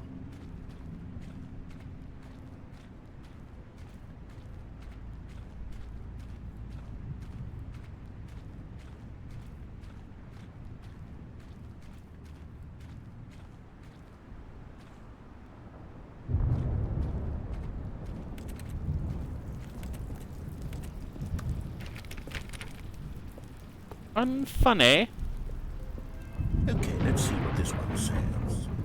While the idea for the game is good, for someone who prefers non-linear games, this preachiness gets annoying fast. Preachy? Stanley? I'm not preachy, am I? You can tell me if I'm preachy. Honestly, you can. You're Oh, preachy. goodness. This is actually quite shocking for me. Well, to be honest, I had always thought of the game's dialogue as being rather terse to begin with. You can't know how much fluff I cut from the game to get it to feel as light and airy as it... Well, I always thought it did. But maybe it wasn't. Oh dear. What an awful memory to have to hold on to. These black marks on my otherwise unimpeachable track record. I feel like a failure. Like I let these people down. Perhaps the Stanley Parable isn't quite as sterling as I always remembered. What's this one got to say? You constantly have to stop doing anything so the narrator can catch up with his long-winded explanations of what's happening. I wish there was a skip button. A skip button? Well, yes. Yes, I think we can do that. If I'm truly too preachy, then... I don't think we want to do letting that. you skip ahead for just a moment, surely it couldn't hurt.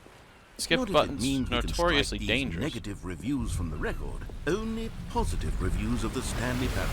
That's my motto today, and it's always been my motto. I'd do anything for the customer, Stanley. Yes, a skip button we shall have. What if there's a way for me to get out of here? Like walk along the beach? That would be cool, right? What if I could take in the decimation of humanity? What if I...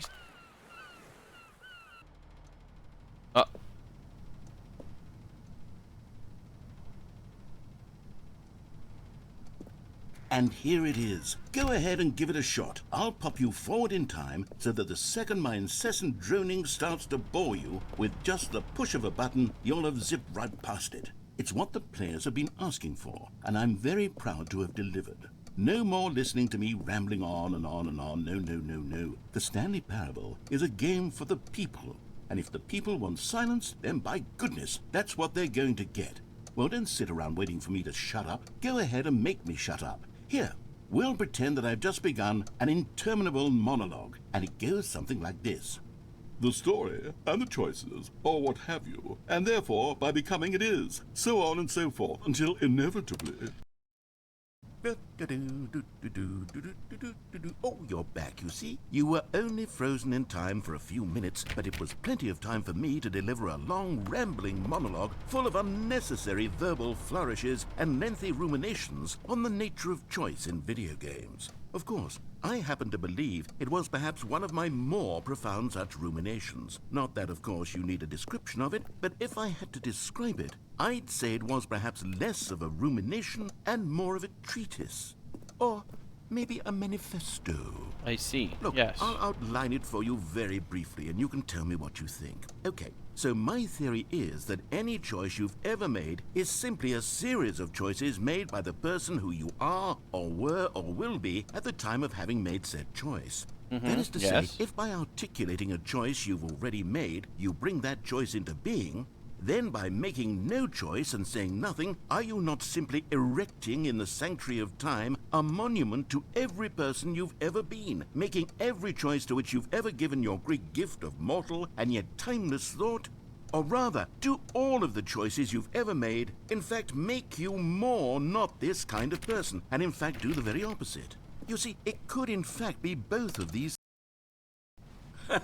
Well, there, sport. You really did catch me rambling on a bit, didn't you? But that's the power of the button. The minute I start to go off on a thoughtless display of self-absorption, it's right at your fingertips to go poof, and it's all over. Oh, I can't wait to see what Cookie 9 will say about this, and whether they'll edit the rating of their Steam review, or at least change some of the wording, perhaps. To be honest, I don't even know if one can change their review in the first place. I guess I should become better educated on exactly how Steam works. Perhaps that would have been the smart thing to check on before I went about this whole exercise of making the skip button. Although I have to imagine that after seeing this exciting new technology at work, surely whoever it is runs Steam will instantly run out Okay, welcome back, Stanley. Now, I should say that the amount of time the button has been skipping through is becoming longer and longer. That last one was, well, I want to say maybe 30, 45 minutes? It's not unendurable Sure. by any means, but it's, well, there's really only so much I can ramble on to myself about. I know, it's shocking, isn't it? But at any rate, I do suggest that we not press the button again. Hey, I the think door the is skip gone. button has been aptly demonstrated, and we can say goodbye to it and just... Wait, how do we get out of here? Where did the door go? Wasn't there a door that led into this room? I do feel quite certain that there was one here before. How else would we have gotten into the room in the first place? I don't think one can enter a room without a door of some sort, or a window or something like that. Do you see a window anywhere?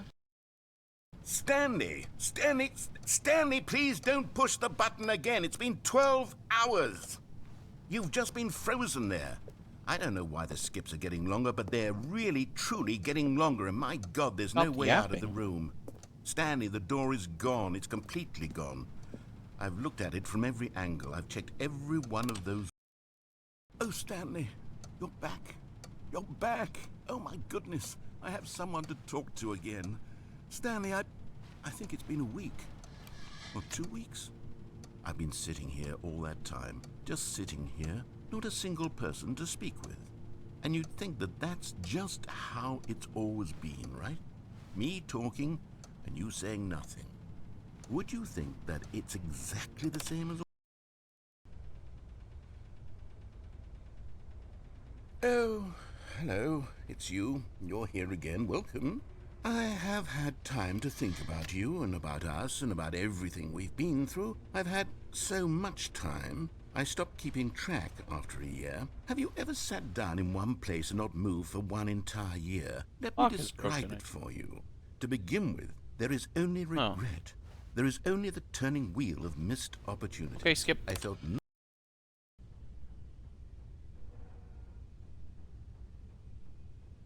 Narrator?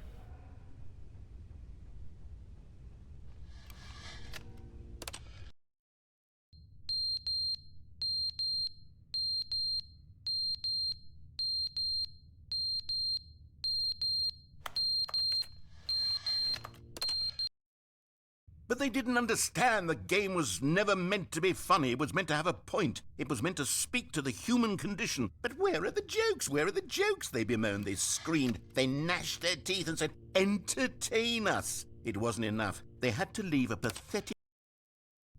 Skip.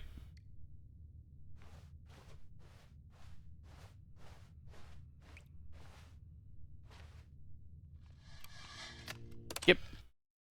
The end is never the end, is never the end, is never the end, is never the end, is never the end, is never the end, is never the end, is never the end, is never the end, Yep. is never...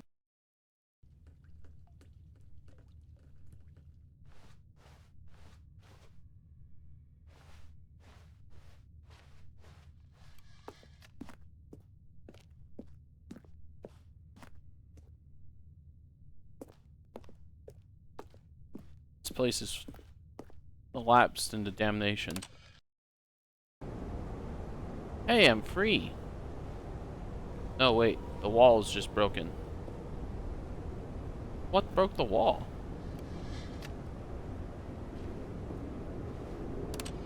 Yep. Sunlight. Narrator, we can get out of here. Just need you to give me a hand, narrator. Narrator, wake up.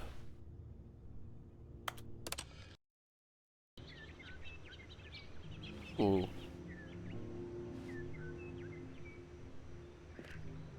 Berries.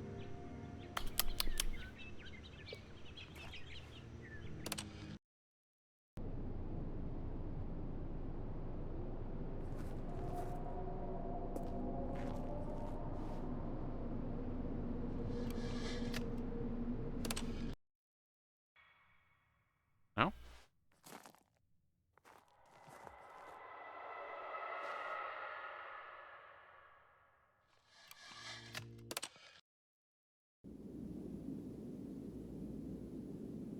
Skip button? Wake up, skip button. We can leave. Skip button, we can get out of here. Skip button. You're my only friend.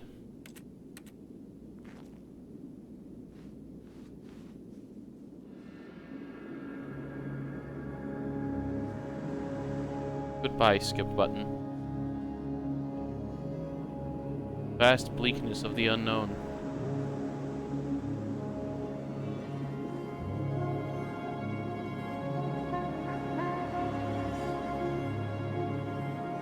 What happened to the memory zone?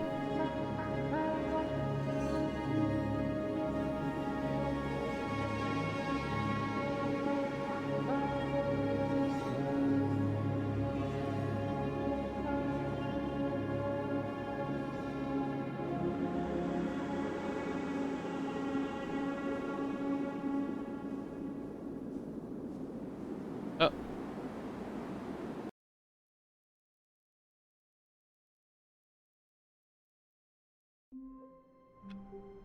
I'm free. All of his co-workers were gone. What could it mean? Stanley decided to go to the meeting room. Perhaps he had simply missed a memo. No matter how hard Stanley looked, he couldn't find a trace of his co-workers.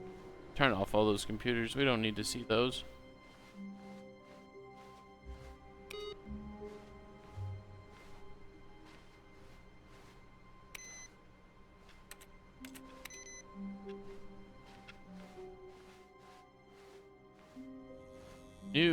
New content.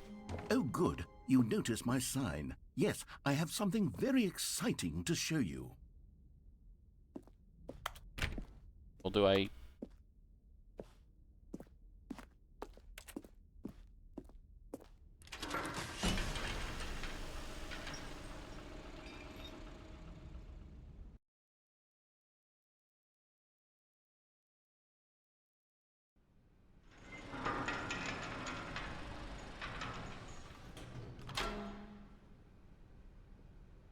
When... Net... Knock.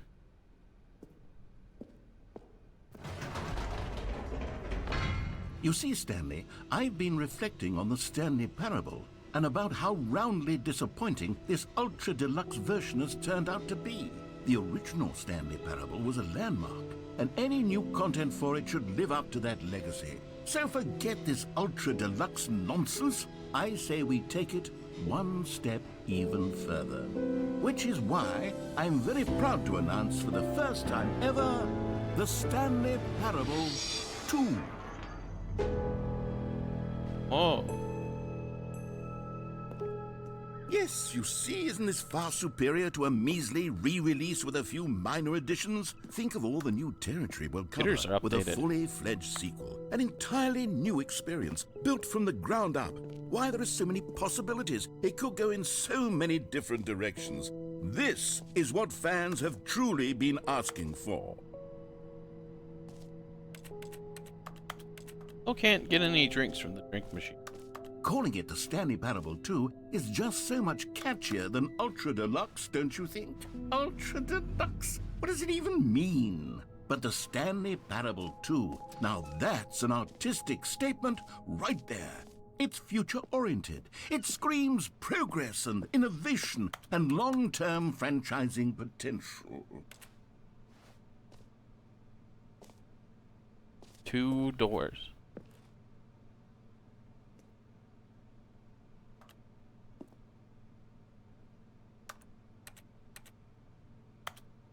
Oh, I kind of like the one with the cursive.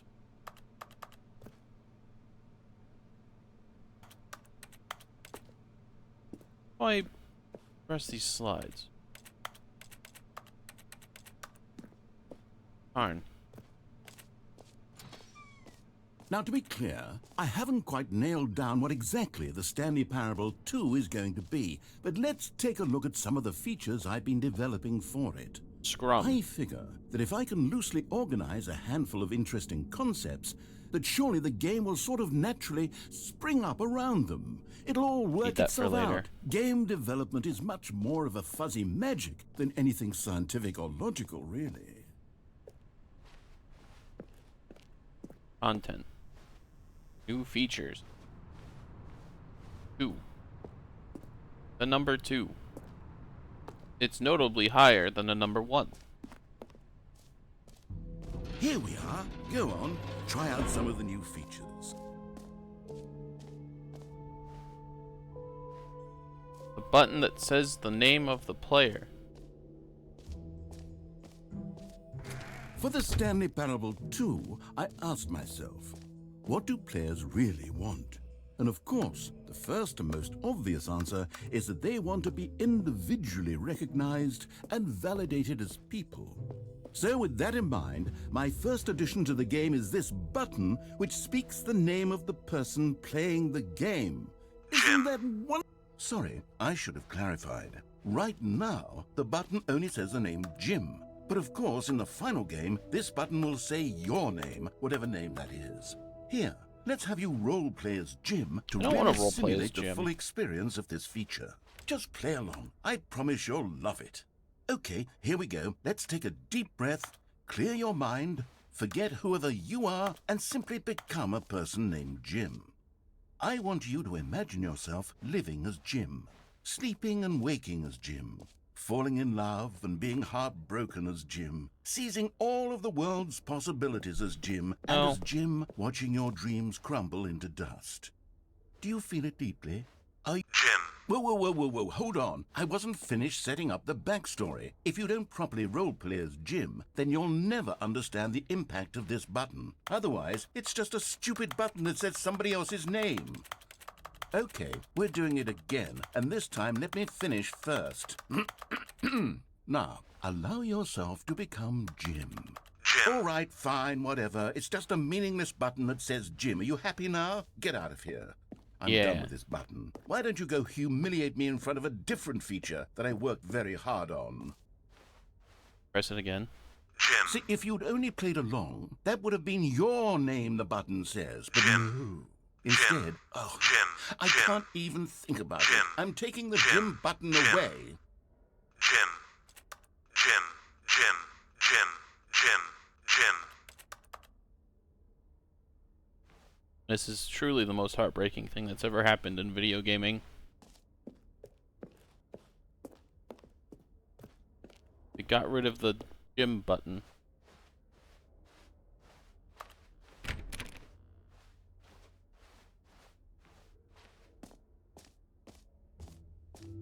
Maybe I'll only let people named Jim play the Stanley Parable 2. They would appreciate what I've created here.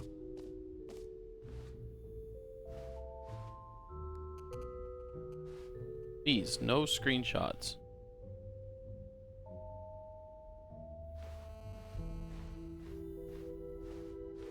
I took a screenshot.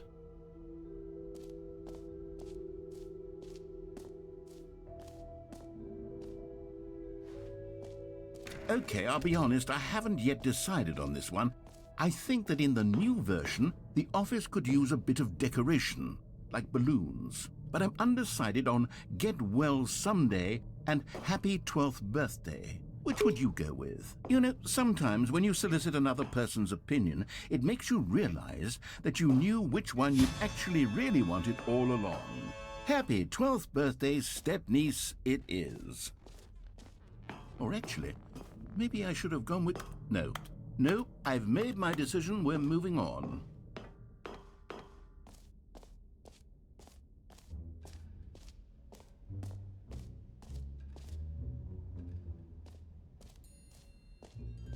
I love achievement. I want to get an achievement. Now here's something special. You remember that broken test achievement that got left in the game on accident? Well, I'm developing a technology to simply give you the achievement. Yes, you see, you'll come to this lever. Okay, perhaps I should have clarified. This is technology that will exist. Right now, the achievement is still fully broken. I'm not a wizard, Stanley, but I guarantee it will be fixed in the sequel to at last satisfy the hordes of ravenous fans all over the world who have been uproariously demanding this feature. Gamers, we hear you, and I promise it will happen.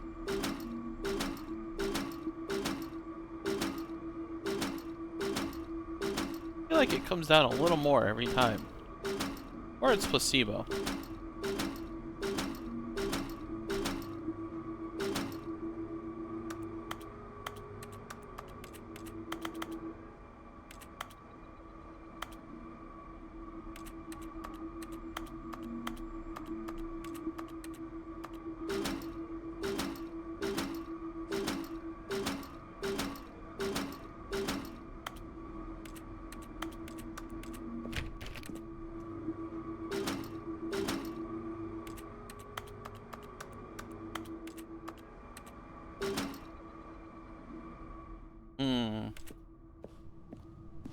Must be early.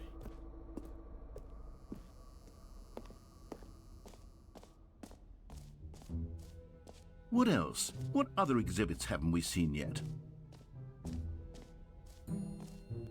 Collectibles.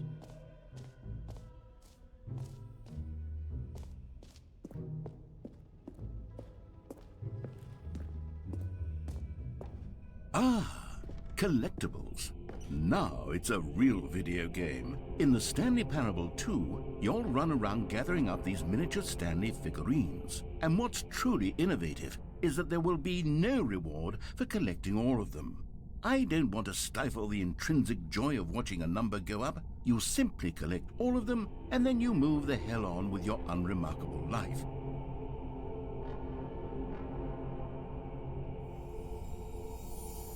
Like the Voices of the Damned would also like to collect these collectible figurines.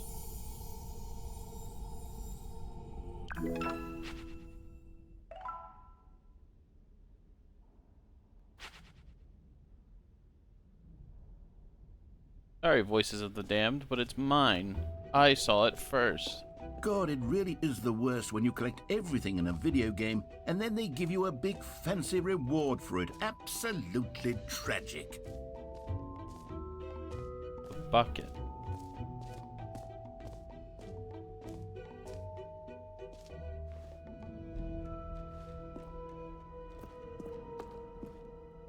A common complaint of the Stanley Parable was that it was confusing and paradoxical, that it engendered a chaotic sense of reckless despair in those who played it. Well, I am happy to say that after much consideration, I've engineered a clever solution to this fundamental problem with the game. It's the Stanley Parable Reassurance Bucket. You see, Stanley, anytime you're holding the bucket, a sense of calm and ease will fill your mind and your heart. It's true. As long as you hold on to the bucket, the many disorienting contradictions of the Stanley Parable will feel perfectly normal and perhaps even comforting. You may even come to long for the gentle embrace of jarring cognitive dissonance while the bucket is in your arms. And to be honest, it's a much more convenient solution for me than actually redesigning the game to be less uncomfortable. Can you imagine what a pain in the ass that would be? Yes, the bucket is the perfect solution. Come on, give it a try. Can you feel it? The glow of comfort, even in the face of crushing despair, must already be sweeping through your body. And in fact, can I say that I do believe the bucket lends you an air of charisma as well? I think that just holding it has made you the slightest bit more attractive as a person. The benefits of the bucket seem to go on, don't they? All this and more await you in the Stanley Parable 2.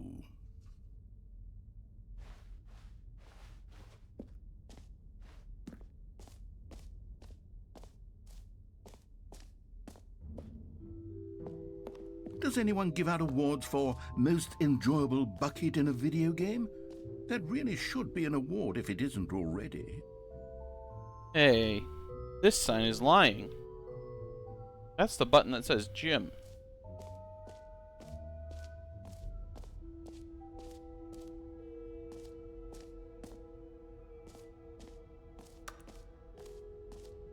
Great bucket. You and me, we're gonna get that lever pulled.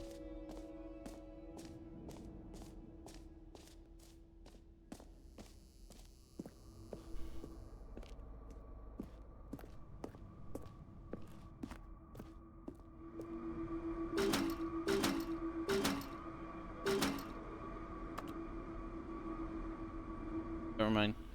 I thought the bucket could do the job.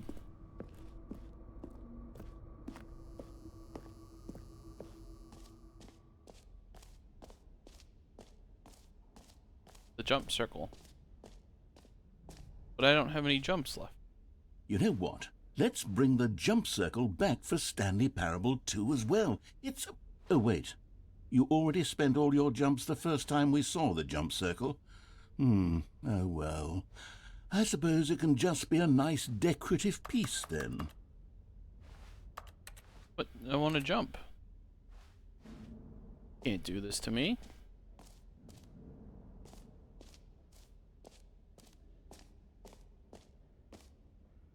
Here's the infinite hole. I'll throw myself into the pit.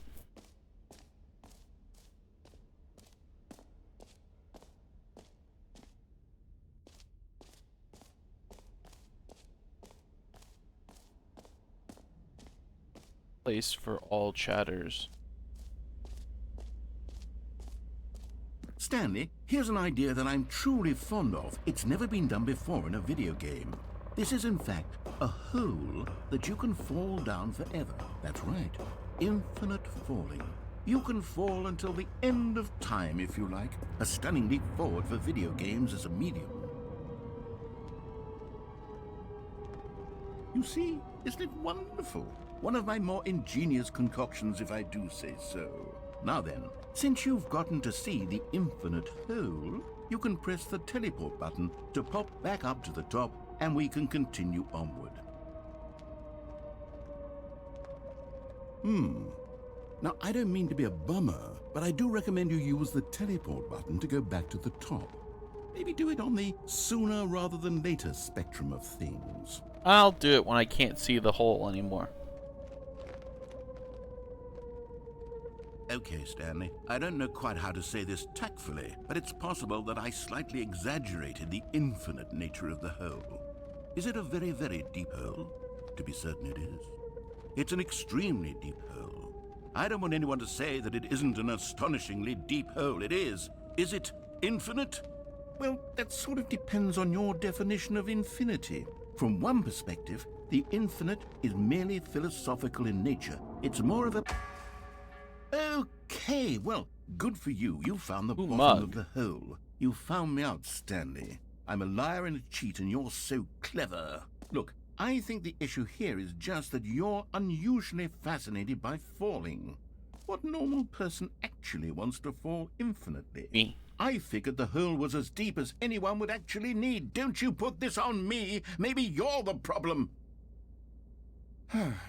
Look, things got a little heated there. I think we both said some things we didn't mean. Why don't we just put all this behind us and agree to just call the hole mostly infinite? If that works for you, then go ahead and press the teleport button to warp up to the top of the hole and we can move on. I'll just be up here when you're ready. Great. Now, I'm very excited to show you even more of my ideas for the sequel. Mostly infinite hole. I've adjusted it. I fixed it. No more lying. We wouldn't want to hype the players up.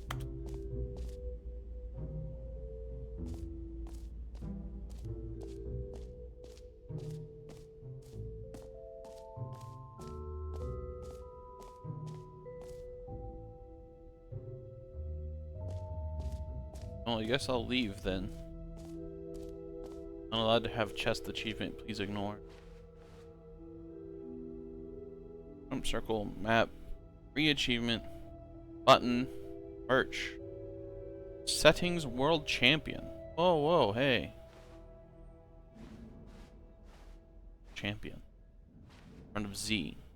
Merch. Merch is this way. I want to be the settings world champion.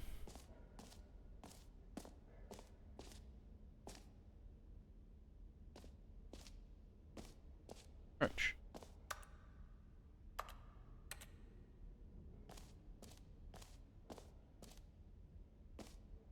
Where is the settings world champion?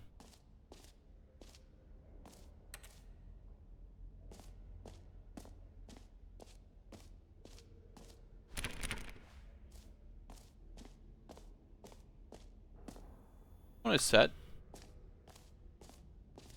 That fucking lied to me.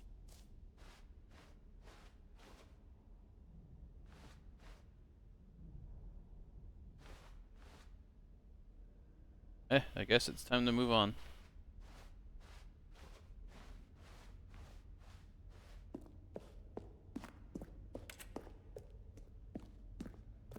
All right. Have you seen everything you wanted to? Ready to move on now? Want to know who the settings world champion is?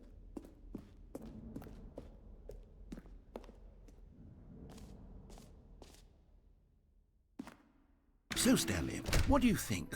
Do you like all of the new features? Yes, I know it's not exactly clear yet how exactly these features will come together as one single coherent video game, but I can feel it in my soul. It's going to work. There's definitely a good game in there somewhere. Say, let's do an experiment. I'll arrange these new features together, and we'll see whether or not it coheres into a meaningful gameplay experience. Okay. Are you ready? Here it is. I give you the Parable 2. I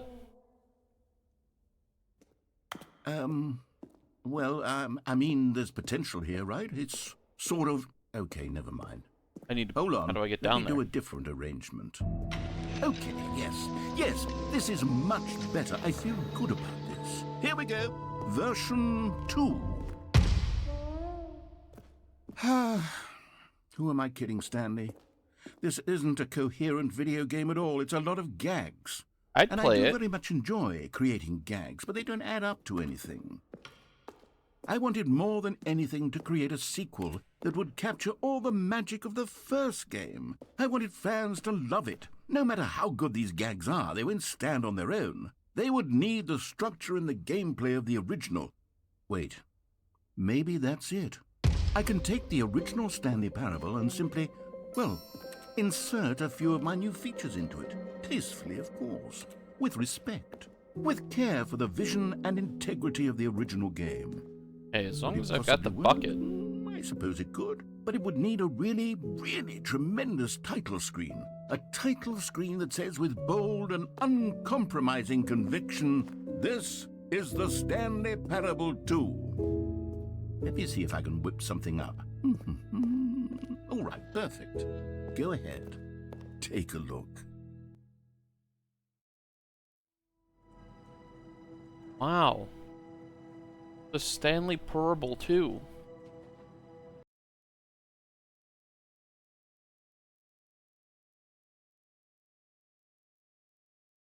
This is the story of a man named Stanley. Stanley worked for a company. Yep.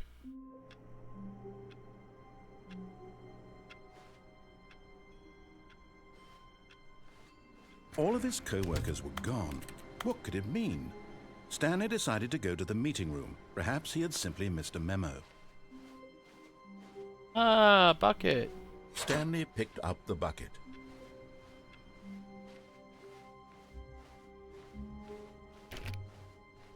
Stanley clutched the bucket tightly to his chest and entered the door on his left. Or left.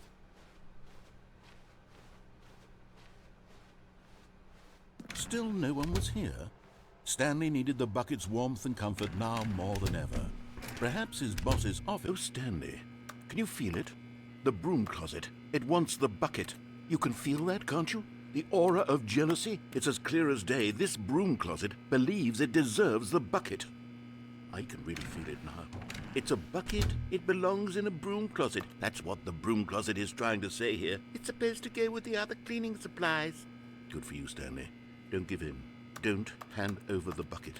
I know how hard it must be, given the pressure that the broom closet is putting on your shoulders right now, but you have to be strong. This is your I bucket. would share. This is your companion and lifelong friend.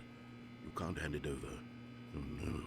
We're getting into name-calling now, it seems. Is this how low the broom closet has sunk, that it has to resort to this stream of petty insults simply in order to get you to hand over the bucket? Stanley, I never liked this broom closet for a variety of reasons, but even this is worse than I had imagined. And wait, now the broom closet has the gall to imply That you and the bucket are not truly deep and lasting friends? That your relationship is purely superficial and convenient? That your life is so banal and meaningless that you'd feel the same sort of kinship towards any inanimate object which happened to lay in your path in an even partially enticing manner? This Well, is true. I'd never. I would. Go on, Stanley. Lay into it. I would really be best tell friends the with this broom wrench. closet off for its demeaning comments. Expand on the wide variety of experiences you and the bucket have shared together. Go through each of them point by point. Share your journal entries detailing the rich emotional landscape of your feelings for the bucket. Coming to a staircase, Stanley and the bucket walked upstairs to the boss's office. You found one of them. One of the miniature Stanley figurines. Remember, no reward for collecting all of these, only the intrinsic pleasure of a job well done. You can't buy that sort of happiness, Stanley. God knows I've tried. So, I implore you to savor each and every moment you come across one of these beautiful figurines.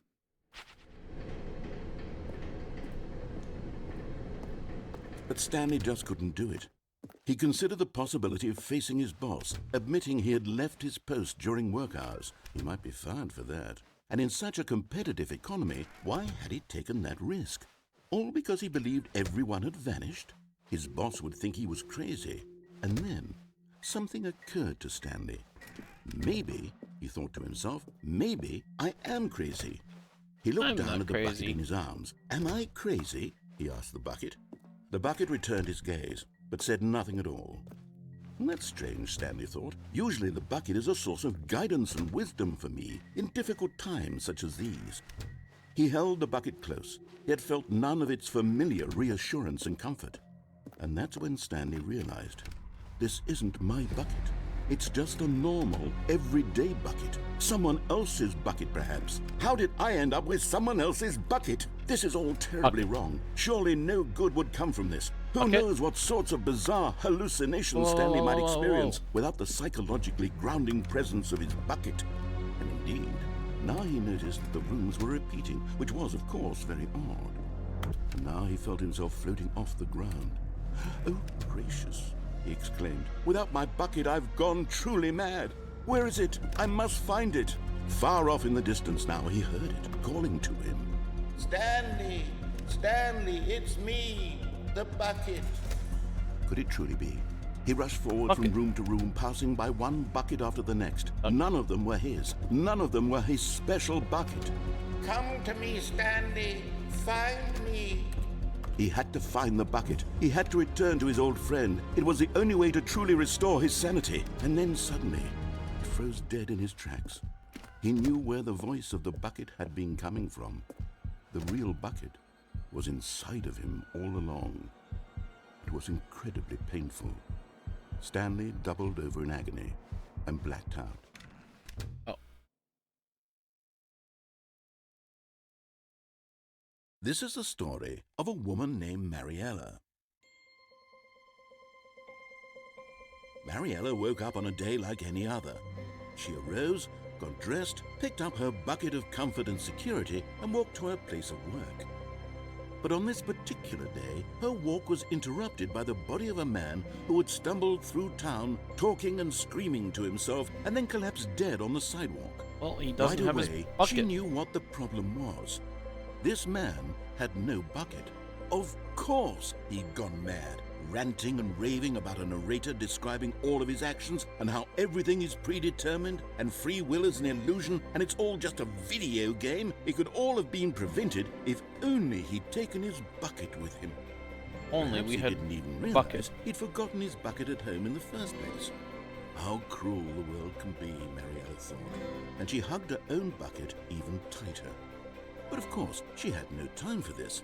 There were a myriad of confusing problems she would soon have to confront at work, for which her bucket would provide absolute guidance and total clarity on everything. Heck yes, she thought to herself, my life kicks ass.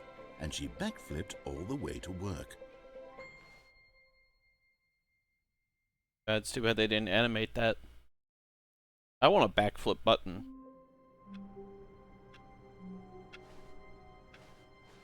All of his co-workers were gone. What could it mean? Stanley decided to go to the meeting room. Perhaps he had simply missed a memo.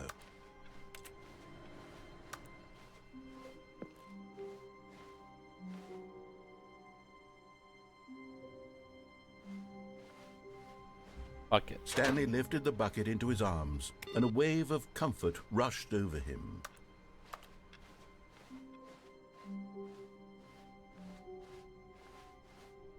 Stanley clutched the bucket tightly to his chest and entered the door on his left.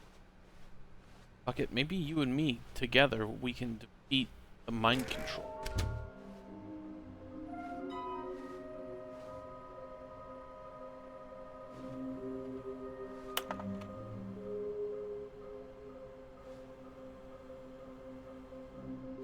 What?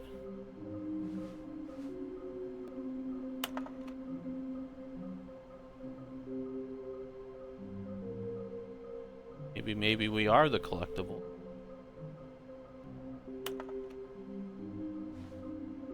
Play 416.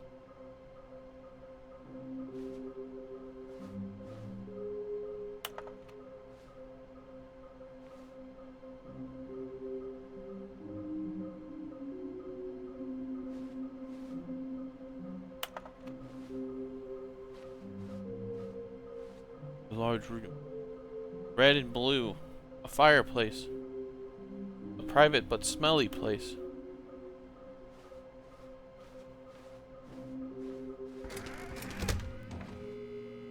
Oh, Stanley, can you feel it? The broom closet. It wants the bucket. You coming to a staircase, Stanley and the bucket walked upstairs to the boss's office.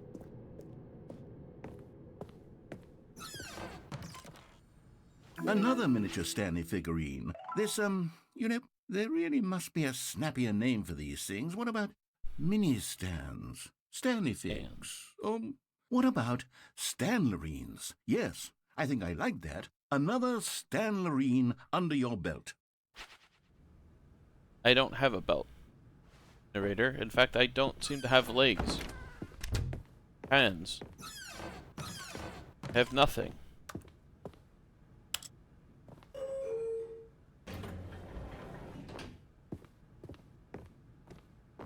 I have nothing. Stepping into his manager's office, Stanley was once again stunned to discover not an indication of any human life. Crushed but Stanley guessed the correct code by sheer luck. Was it that the bucket knew all along? Yes. Was the bucket guiding him? Yes. Yes. This is certainly the most logical explanation. Okay, I'm going back to the name of these little Stanley figurines, and now I'm torn between Stanlerines and Figlies. What do you think, Stanley? What name better encapsulates the intrinsic sense of happiness that you get from seeing a small number in the corner of your screen go up by 1? Let me sit on it. I'm sure it will come to me. I don't know, Figlies is pretty neat.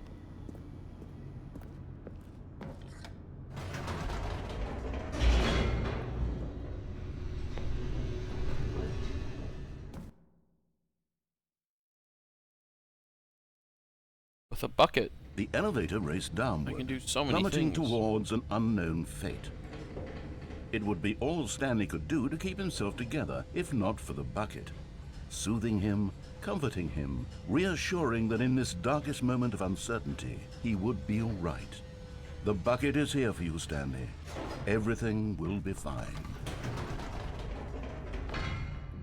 Wait, Stanley said to the bucket. Can we go back up? When I was pressing those keypad buttons, there was something very intriguing about the number 3. I want to go back so I can try pressing the number 3 again. The bucket said nothing.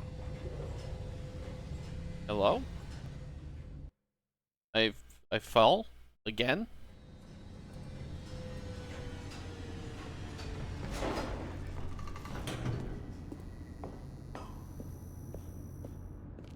Here we are, said Stanley. Now I'm going to try out that number 3 button. He took the bucket over to the keypad and began absolute... Wow, he said. The number 3 is such a special button. I'm having the time of my life. Stanley looked expectantly at the bucket, but the bucket remained silent. This was a shock to Stanley, who had always felt such a connection with the bucket. How was this not as exciting? Perhaps the bucket had missed something. Perhaps it had not seen how much joy Stanley got from slamming the number 3 repeatedly. Buckets, they're not notoriously good conversationalists. A hint of regret nagged in the back of Stanley's mind. Should he demonstrate the number 3 for the bucket again? No, said Stanley to the bucket. You can't go on yet. Not till you understand how much the number 3 means to me. You and I have been through so much together, and I just want you to see what I see. Feel the happiness I feel. He smiled at the bucket, and the bucket said nothing. Bucket's kind of mean.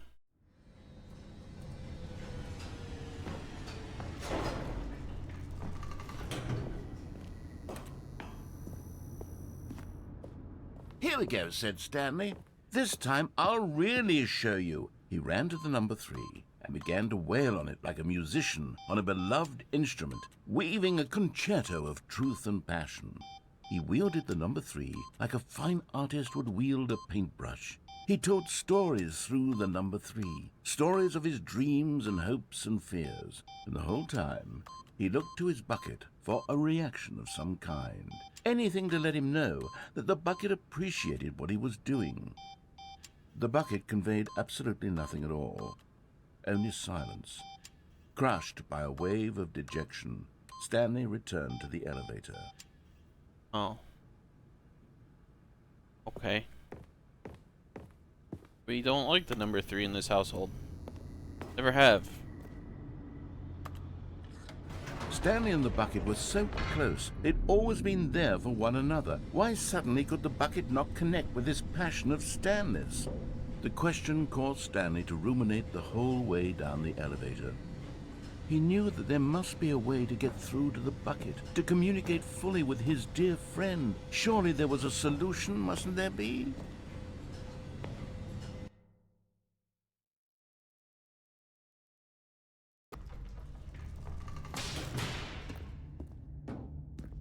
Oh, bucket. Stanley and the bucket walked straight ahead through the large door that read, Mind Control Facility. I know. I'll mind control the bucket, and then it will understand. The lights rose on an enormous room packed with television screens. What horrible secret did this place hold? Stanley and the bucket both wondered to themselves.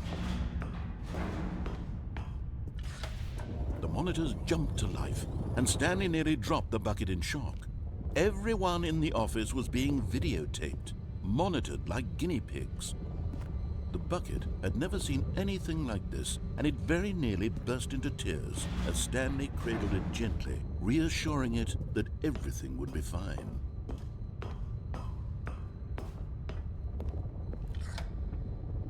Was the bucket under the mind control facility's influence as well? Had the bucket been told to do things it didn't wish to do? What kinds of things does a bucket want to do or not want to do in the first place?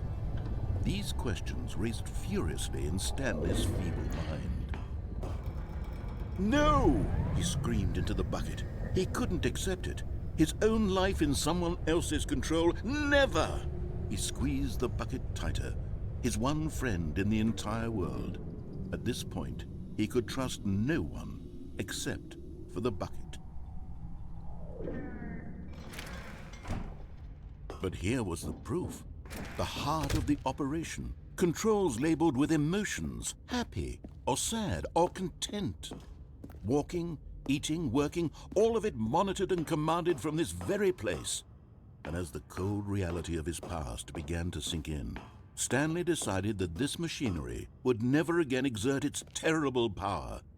But at the last second, the bucket jumped in and pressed the button to turn on the controls. Stanley gasped in horror. Had this been the bucket's plan all along? To take over the machine and claim the power for itself? How could the bucket have betrayed him like this? Stanley was prepared to throw the bucket away in disgust when suddenly an image appeared upon the enormous screen. Birds. Silly, silly birds. The control buttons became active again.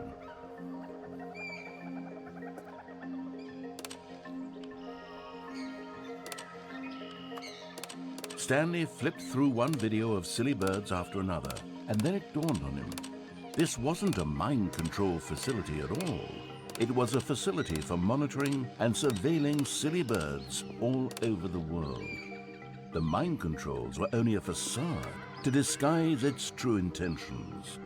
Had the bucket known this all along? Stanley marveled at the metal genius in his hands, the one who had pointed him towards this incredible discovery.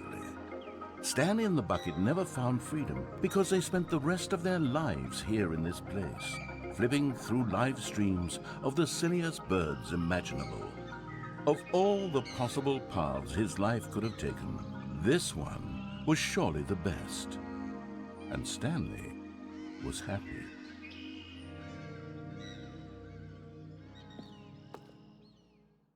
I want to go back to the ending where I tried to push the buttons, trying to figure out how I don't die. That was better.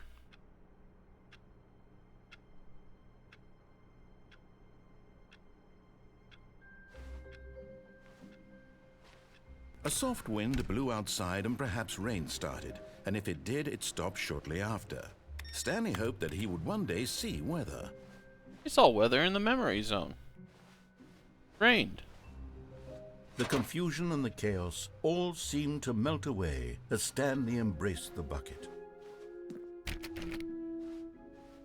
Left behind by 4-6.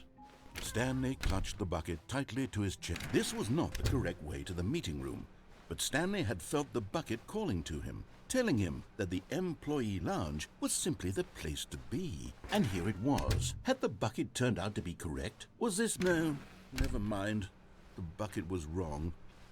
Stanley took the door on his left to go back to the meeting room. No, Said the bucket. don't go to the meeting room. Go somewhere else. The cargo lift, yes. Go there. Go to the cargo lift. You're getting close now, Stanley. You've nearly gotten all of the Figler and Marines. Very soon, you'll collect the last one. Henry. And then the first number will equal the second number, and that will be it. We'll be different people by then. Different in the sense that we used to have none of them. And now we have them all. You can't go back to when you had no Figler and Marines. None of us can.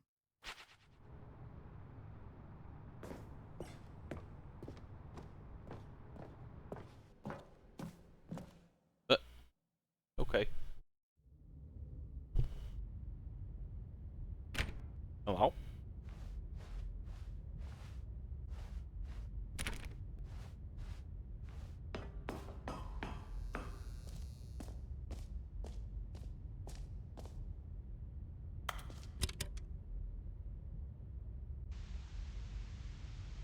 Okay, this is day number 295. Tape number... I don't even know. I've lost track. Nothing feels real anymore. The longer I study this bucket, the less sense anything makes. The sheer euphoria I feel every time I pick it up. No matter how many times I've done it, it's always the same feeling. And the emptiness in my chest when I set it down. Bucket. Buckets are great. You ever Doesn't seen make Team Fortress? sense. There's no explanation for it. I still haven't figured out why I see the world so differently when this bucket is in my arms. Why everything feels so... What do I do with this treasure? I can monetize it. Yes. It's unthinkable the amounts of money people will pay for even just an hour with the bucket. Bucket. This is my golden ticket. But I have to be careful, because as soon as this gets out, there's going to be a target on my back. Even now, I don't know who might be trying to get... What's that? Who's there? Camporata.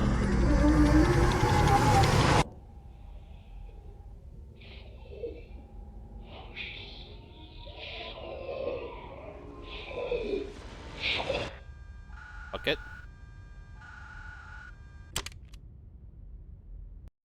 Bucket, did you kill that guy?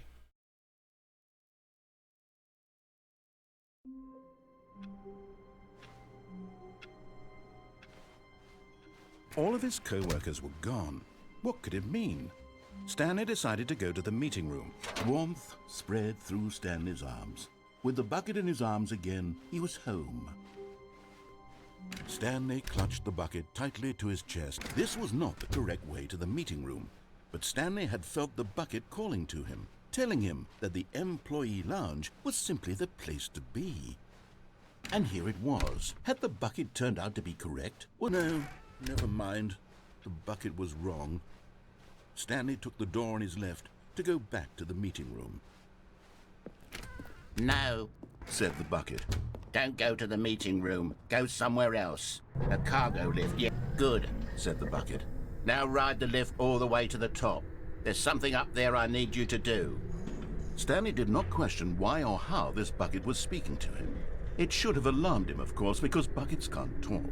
But Stanley chose not to think about this obvious fact. He was firmly convinced that the bucket had spoken to him, and he unthinkingly did whatever the bucket asked. No, stop.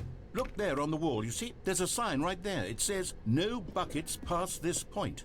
Stanley, how could you think it was okay to bring the bucket here? Unless, what if the problem is that you actually don't know what is a bucket and what isn't a bucket? I suppose that would explain a lot about your behavior up to this point. Which, if that's true, well, my goodness, I think we have to do something about it. This misunderstanding could have dire consequences on the entire rest of the game if not addressed quickly and properly. So much of the impact of the story is dependent on your understanding of what is and isn't a bucket. Please, step in here for a moment. Oh.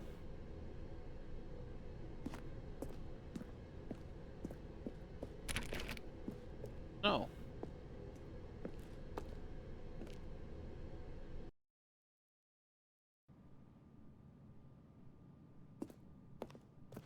Now then, I'm going to run you through some test scenarios, and you'll tell me whether or not the thing I'm showing you is a bucket.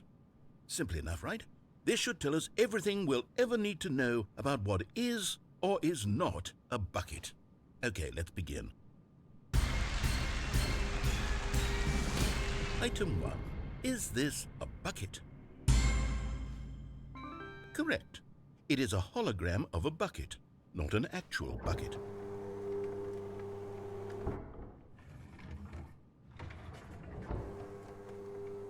Item 2. Is this a bucket? Correct. It is a 3D printed recreation of a bucket, not an actual bucket. Yeah. I'm genius. Item 3. Is this a bucket? Incorrect. This is a bucket. Dear God.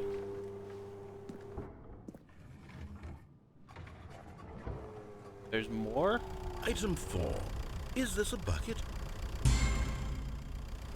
What? Are you hallucinating? This is a tractor. It's an enormous machine that tills the earth. I thought this was a gimmick. How on earth did you manage to screw it up? Absolutely incredible. Let's just move on to the next one.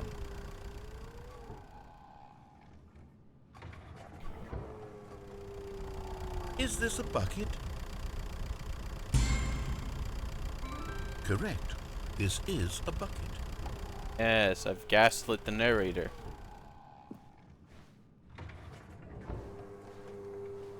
Item 6. Is this a bucket? Trick question. Both. Gotcha.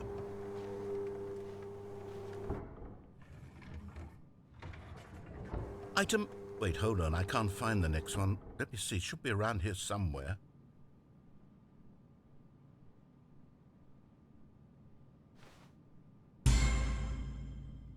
Okay, you and I both know there isn't anything here. And I don't appreciate the implication that nothing is a bucket when we both clearly know that a bucket is something, and therefore nothing could possibly be something.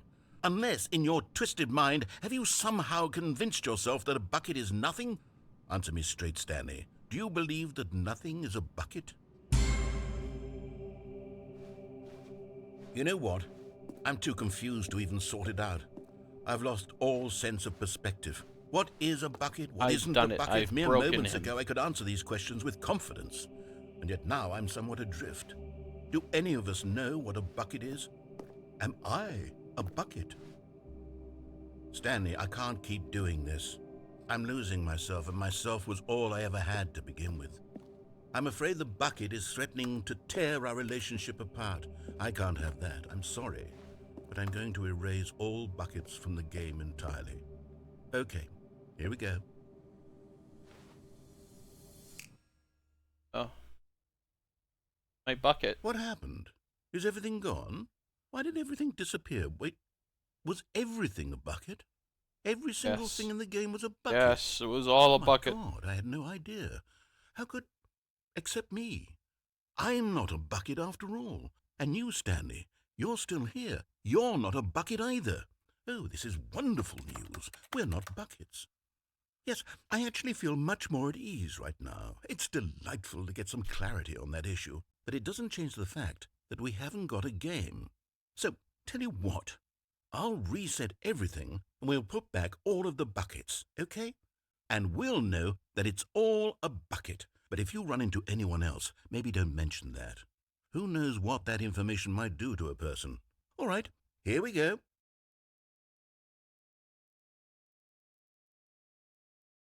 They'll give me my bucket back, or do you think they really killed my bucket? All of his co-workers were gone. What could it mean? Stanley decided to go to the meeting room. Stanley picked up the bucket and smiled.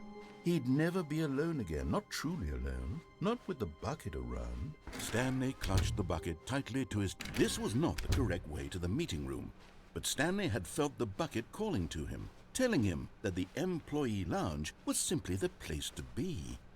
And here it was. Had the bucket turned out to be correct? No, never mind. The bucket was wrong. Stanley took the door on his left to go back to the meeting room. No, Said the bucket. don't go to the meeting room. Go somewhere else. The cargo lift, yes, good. Said the bucket. Now ride the lift all the way to the top. There's something up there I need you to do. Stanley did not question why or how this bucket was speaking to him. It should have alarmed him, of course, because buckets can't talk. But Stanley chose not to think about this obvious fact. He was firmly convinced that the bucket had spoken to him, and he unthinkingly did whatever the bucket asked. No, stop. Look there on the wall, you see? There's a sign right there. It says, "No buckets past this point." Stanley, how could you think it was okay to bring the bucket here? Unless, what if the problem is that you actually don't know what is a bucket and what isn't a bucket? I suppose that would explain a lot about your behavior up to this point. Which, Can I really if not that's take the true, bucket? well, my goodness. I think we have to do something about it. This misunderstanding could have dire consequences on the entire rest of the game if not addressed quickly and properly. So much of the impact of the story is dependent on your understanding of what is and isn't a bucket. Please, step in here. Better be different. I will restart the game. Okay.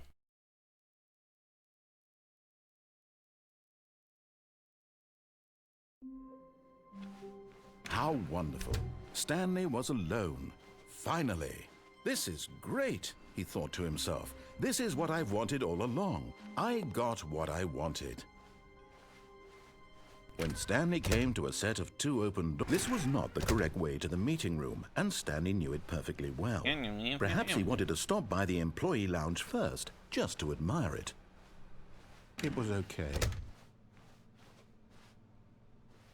But eager to get back to business, Stanley took the first open door on his left.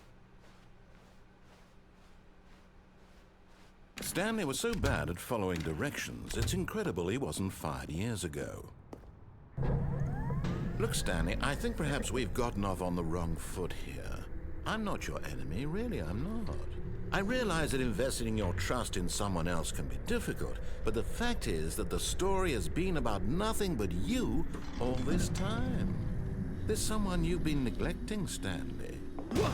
Really? I was in the middle of something. Do you have zero consideration for others? Are you that convinced that I want something bad to happen to you? Yes. Why, I don't know how to convince you of this, but I really do want to help you, to show you something beautiful. Look, let me prove it. And there it is. The last Stiggly Wiggly. Savor this moment, Stanley. This is a real accomplishment. This is doing something just for the sake of doing it. Where so many people expect to be rewarded for the most trivial achievements, you've insisted that a job well done is its own reward. I would tell you that I'm proud of you for collecting them all, but that would be like a reward, and we can't have that. So, instead I'll just say, it's done. We're all done here, and now we can go to whatever the hell you were doing before you hunted for figurines.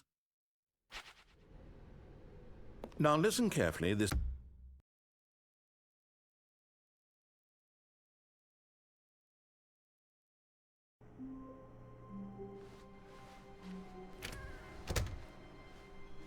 Stanley, I'm sorry, but I have to put a pause on things. It's those figurines.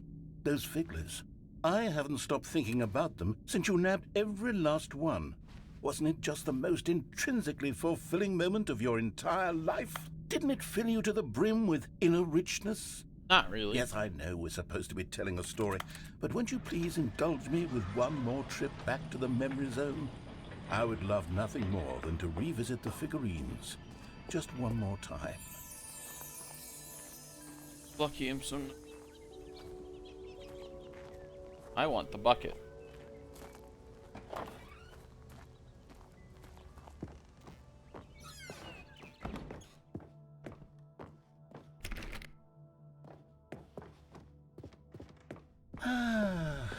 Here's where it all began.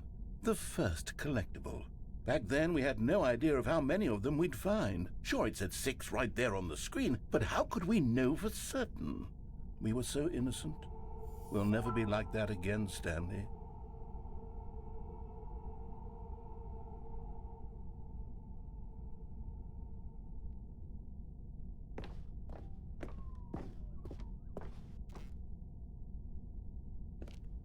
And here was a second Stanlerine. I'll be honest, back then I had no faith in you to find any of them, let alone 6. But you continue to surprise me in all sorts of mundane, unremarkable ways. I don't remember. Okay, let's do a little quiz. Which of these rooms was the room you found your third mini Stan? Can you remember? I flushed the toilet. Hey, that's exactly right. It was here in the boss's bathroom. It was the third one. You picked it up, and then after that, you had 3 of them. I'm glad these moments are so crystal clear in your memory, but I shouldn't be surprised. After all, science tells us that it's impossible to forget your third time doing anything. Let's see, what came next? Oh yes, we found a Figley in this pink room. Oh, well, I can't actually say I remember being in this room, but it's here in the memory zone, so it must have happened. Yes, pink room. I was there. Pink room happened. I remember. This was the 5th mini Stan, and this one was really something special. It was in the warehouse. I remember it so clearly. In fact, because this one is particularly special to me, I made a little video to commemorate the occasion. Enjoy.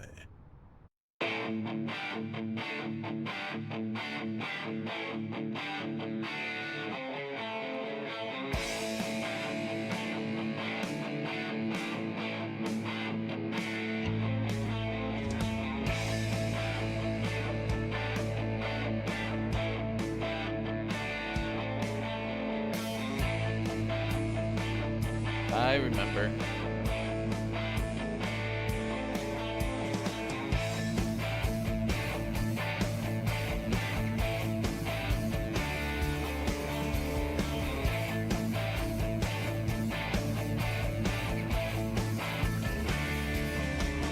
I think that the bucket should have been credited. Takes you back, doesn't it? I spent a lot of time making that video, but it was 8 minutes I wouldn't have spent on anything else.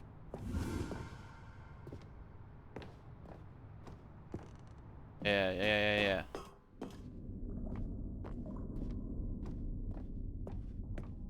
Then... And then, Stanley, then we came to the last collectible, the final figurine, right here by the red and blue doors.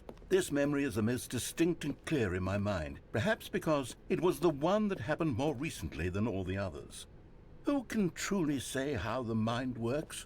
All I know is that this is the moment where you picked up a Figley and I thought to myself, yes, that's all of them. They're all collected. It was a moment unlike any other. Except for the other moments picking up figurines, which it was exactly like.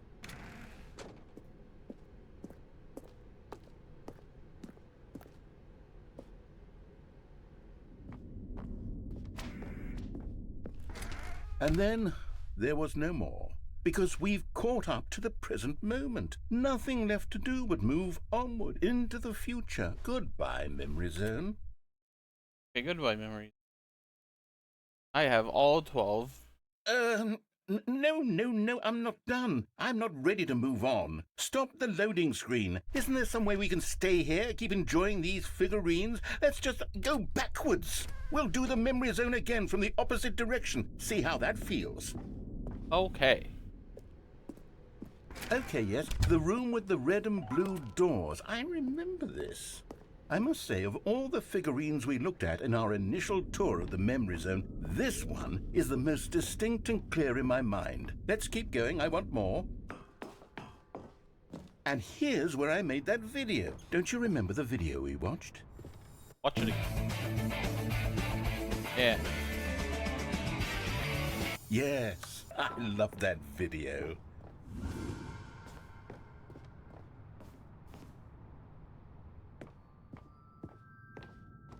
Still don't remember the pink room, Stanley. Still no memory of this one. Good room, though. A solid room.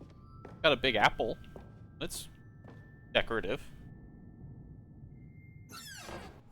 These really were a treat to hunt down. You know, if there had been any kind of reward for finding all of these, it really would have neutered the intrinsic joy of collecting them. I'm very glad we resisted the temptation.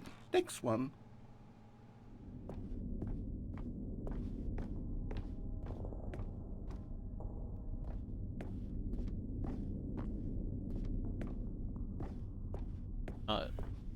Oh, because it's the wrong way. This was our second Figley. Don't you remember? Yes, I remember it too. The past is truly a wonderful thing. Why does anyone ever choose to leave it? Keep going. I remember. I was there.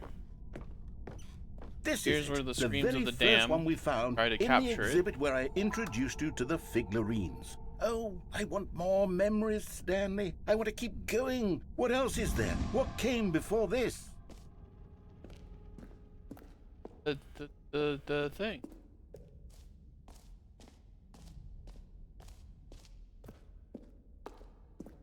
Look, it's the terrible new content that we were originally sold on. I remember hating it back then, but time does put a rosy filter on everything. In fact, I dare say I'm actually quite fond of it now.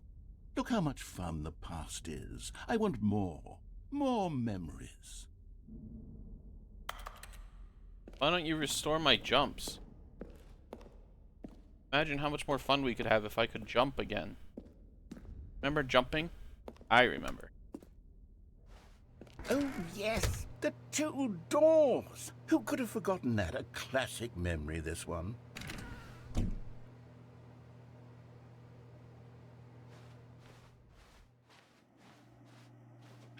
And before everything else, there was your office. Is there anything else? Was there something that came before your office? There's something I feel I can remember. I can remember. Yes, I'm remembering something now. I remember before this whole story got started. Back then I was different. I used to make big decisions. I was passionate. I was skeptical. I weighed each decision with profound thoughtfulness. And then somewhere along the way, I stopped making decisions. I became lazy. And I came up with a character named Stanley to do my thinking for me. He would make the decisions, he would decide which way to go. I would cheer him on as he collected figurines for no reason. Why did I invent Stanley? Was I lonely? Yes, perhaps that's it. Perhaps I needed to imagine I had companionship. That's what the And bucket's Stanley for. really did make for a wonderful companion, even if he was a fiction.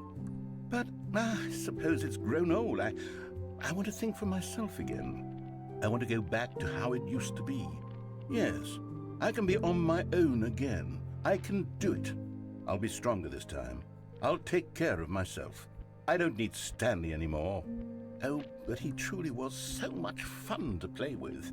You know what? Since we're in the memory zone, how about one more good memory? Let's go back just once and give Stanley one more run of the office, and then I'll retire him for good. I did enjoy telling his story so very much. Okay, Ow. here we go. This is the story of a man named Stanley.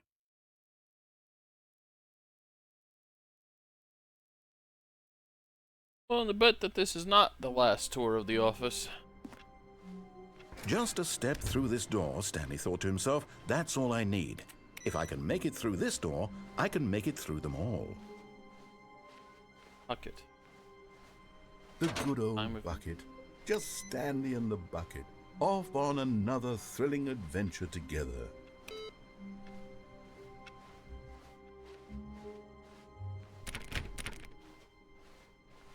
You'll never know. Stanley clutched the bucket tightly to his chest and entered the door on his left.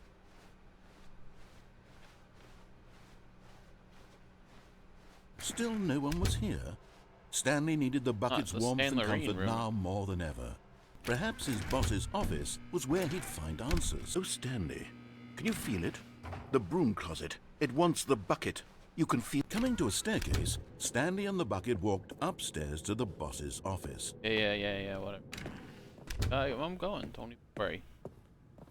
Stepping into his manager's office, Stanley was once again stunned to discover not an indication of any human life.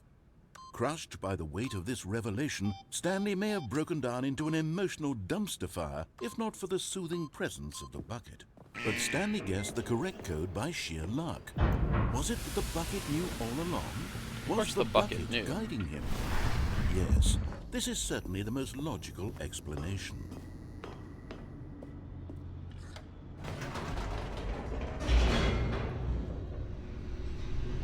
You and me, bucket. Going place.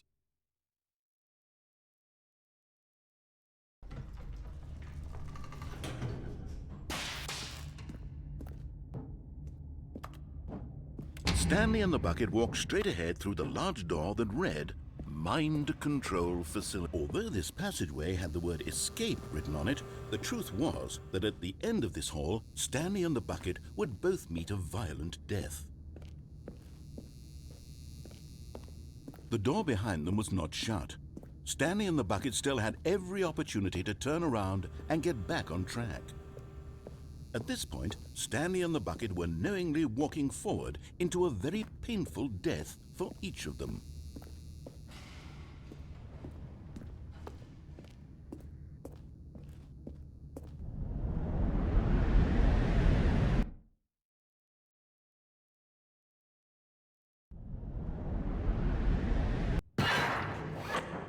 Bucket, we're alive.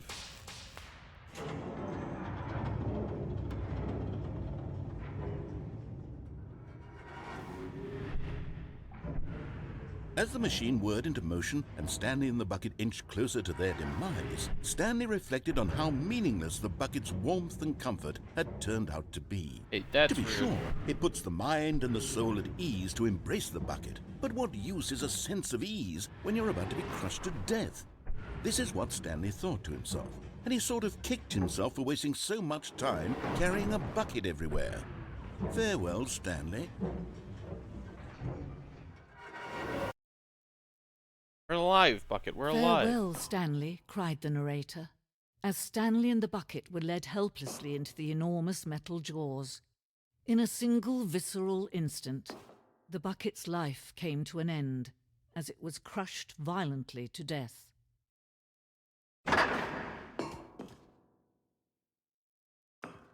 Bucket. You were alive. It was a shame, the death of such a magnificent bucket. It's true that all buckets are radiant in their own way, but this one stood above the rest. It was a glorious bucket to behold. Oh no, no, no, no, they took the bucket. Oh no, no. Oh no, no, no, my bucket. How do I enjoy Can this you place? see how arrogant it was for Stanley to take a bucket like this and to claim it for his own? Can you see the hubris that blinded him? Can you see that the bucket is far more noble than Stanley will ever be in his short life?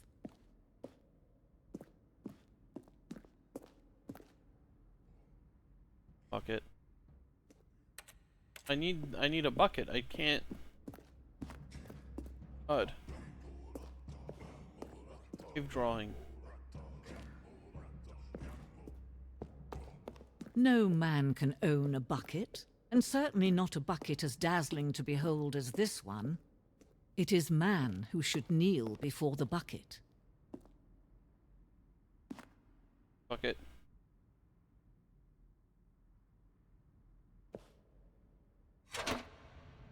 Mine. But there is something we can do. Something we can do together, you and I, that will right this terrible wrong. Let Stanley die. Let him be crushed by the machine. Don't reset the game. Don't give him another opportunity to run off with another beautiful bucket. We can save the world's buckets from their treatment as tools and implements if only we let Stanley die together. The bucket shall take its place as ruler, as leader, as commander of a new world, a new vision.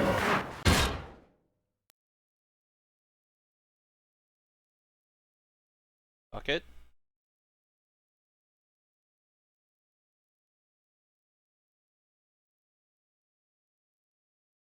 Bucket, did you...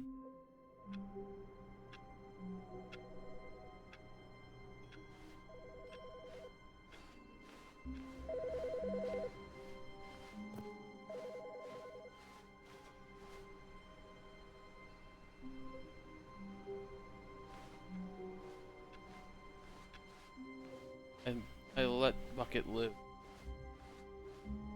When Stanley came to a set of 2 open doors, he entered the door on his left.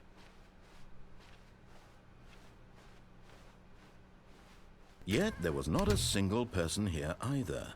Feeling a wave of disbelief, Stanley decided to go up to his boss's office. Coming to a staircase, Stanley walked upstairs to his boss's office.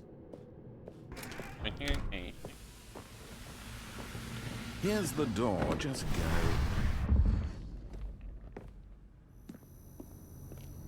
Send me to the pit.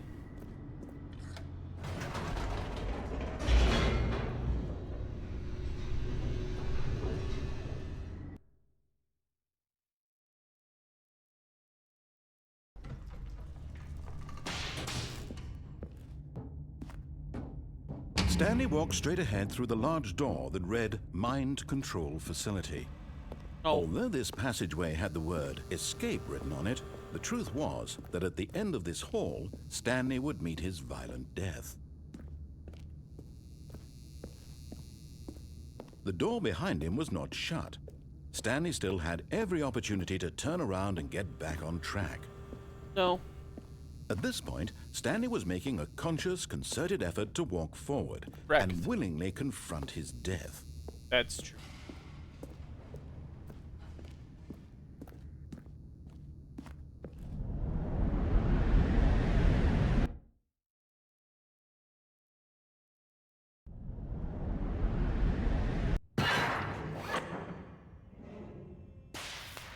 Yeah, me and the Crusher. As the machine whirred into motion and Stanley was inched closer and closer to his demise, he reflected that his life had been of no consequence whatsoever. Stanley can't see the bigger picture. He doesn't know the real story, trapped forever in his narrow vision of what this world is.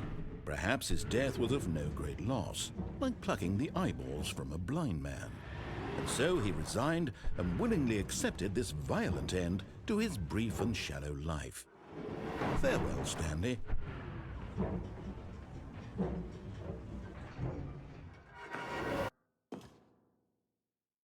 "Farewell, Stanley," cried the narrator, as Stanley was led helplessly into the enormous metal jaws.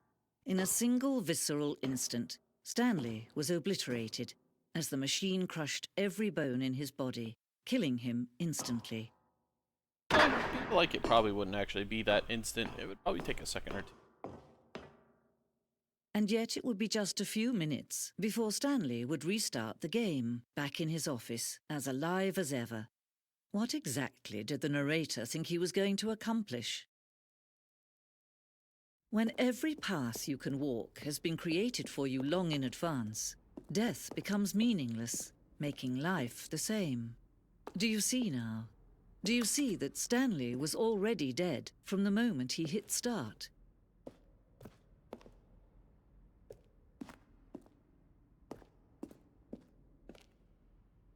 For any useful information.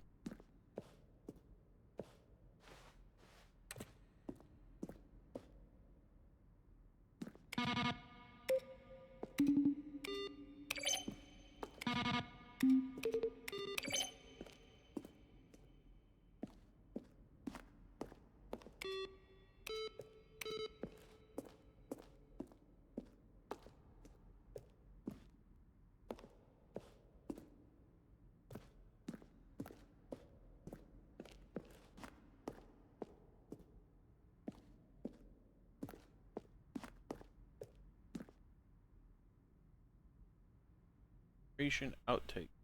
Stanley jumped in the river.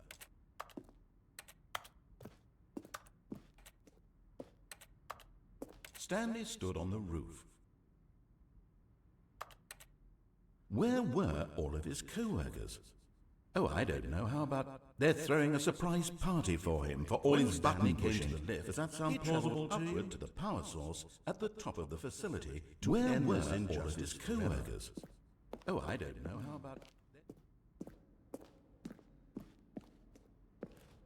Neat.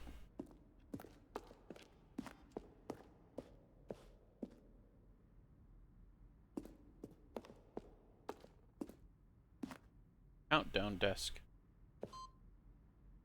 More freedom.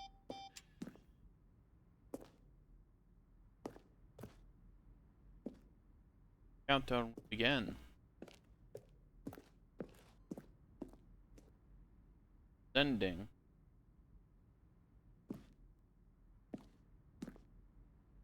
Sending module.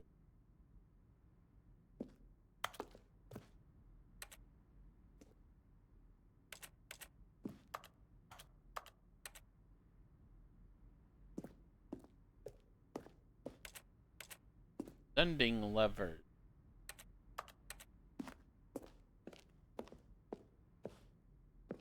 Trailers.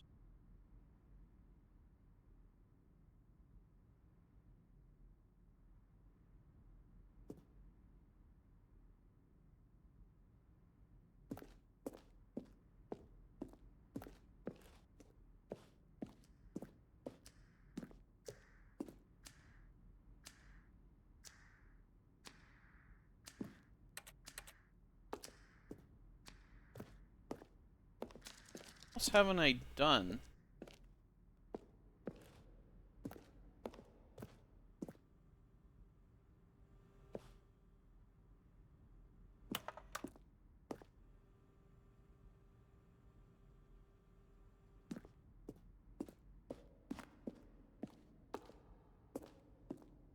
I guess I haven't turned off the machine with the bucket yet. Guess I should do that.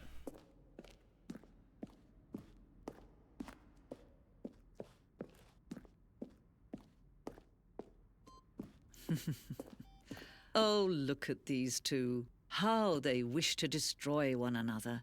How they wish to control one another. How they both wish to be free. Can you see? Can you see how much they need one another? No, perhaps not.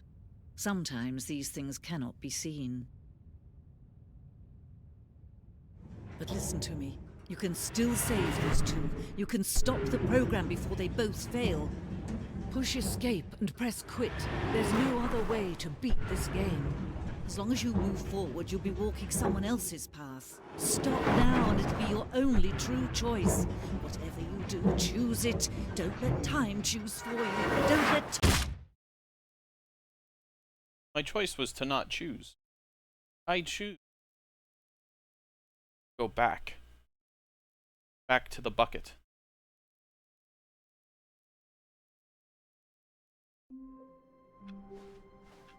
All of his co-workers were gone. What could it mean? Stanley decided to go to the meeting room. Perhaps he... Where are we going today? The bucket asked. Stanley just smiled. Anywhere they went together would be perfectly fine with him.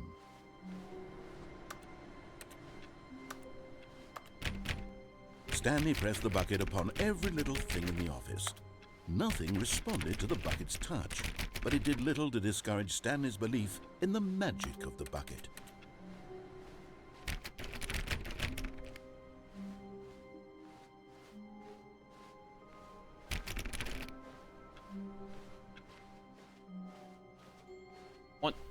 I want to open more pathways.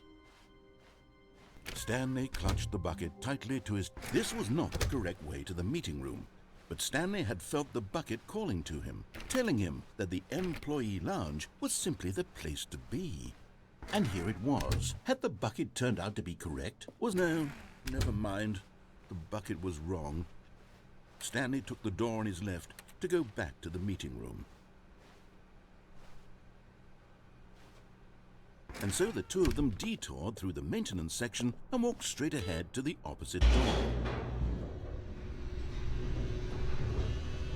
Yeah. Oh, good, Stanley. I'm glad you found your way here. I knew you'd find this place eventually. You see, your friends and I are concerned for you, Stanley. We've come together here because we care about you very much. It's this bucket you're carrying around everywhere. The bucket isn't even from the original Stanley Parable. It's just sequel content. We're the ones that matter, Stanley. Classic characters from the first game, like the Adventure Line and the Broom Closet. Because that's what fans want from a sequel. They want more of their favorite jokes, not this bucket that they've never seen before. Yes, I know I'm the one who gave you the bucket, but you're spending too much time with it. Don't you want another story involving the Adventure Line? We could make the Adventure Line go somewhere new. Yes, yes, that's what the fans want. Let's do it. Okay. The Adventure Line, which we've never actually met. Look at that wacky line. Who knows where it'll go off to next? Oh, and it played some silly music as well.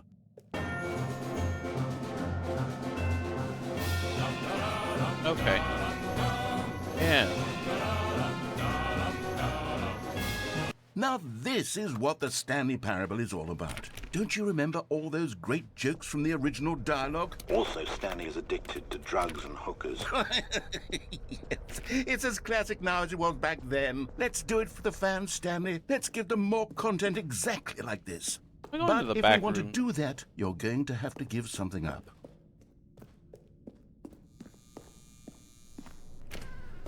Don't you get it, Stanley? We need to get rid of the bucket. That's why I'm very proud to introduce a brand new character. This is the Bucket Destroyer. I think it'll make a wonderful new addition to the rich lore of the Stanley Parable. True, it also was not in the original game, but it's such a well-fleshed-out character with so much personality that to me, it already feels as though it's been part of the cast all along. Don't you agree? Can you guess what the Bucket Destroyer does? Surely you don't need me to spell it out for you. Go ahead now, Stanley.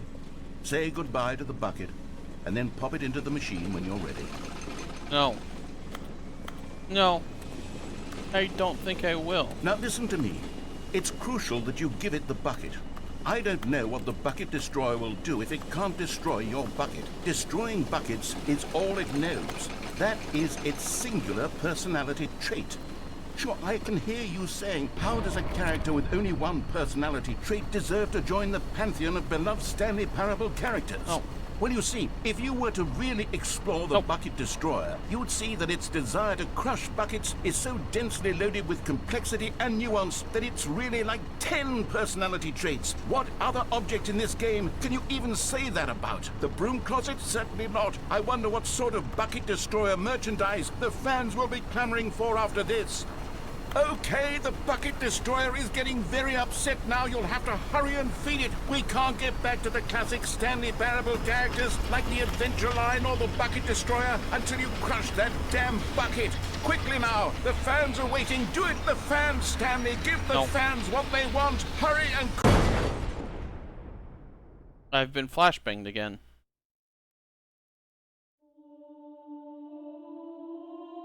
Bucket? The Bucket Destroyer. My prized creation. You had so much potential. We were going to do such marvelous things with you, tell such spellbinding stories about you. All of it squandered now. Goodbye, new friend. For the moment in time that you were here, you were magnificent.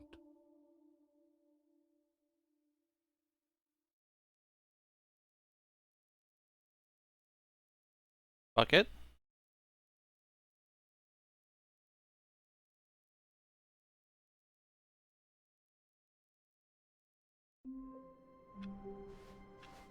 All of his co-workers were gone. What could it mean? Stanley decided to go to the meeting room. Perhaps he had simply missed a memo.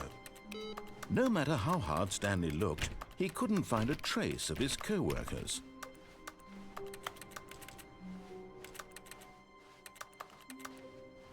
A good bucket, a strong bucket, a humble bucket, a committed bucket, a bucket of culture and distinction. Bucket is my friend.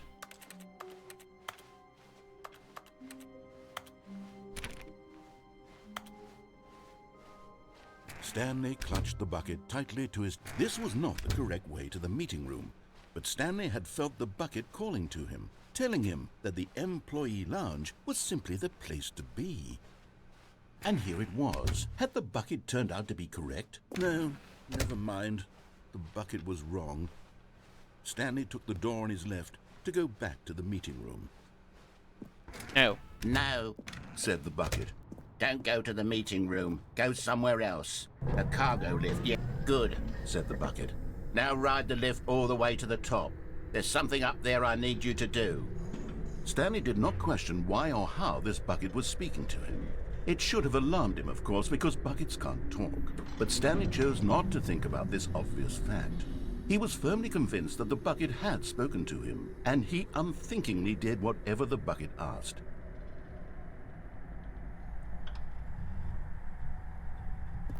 In here, said the bucket. Go into this dark room over here.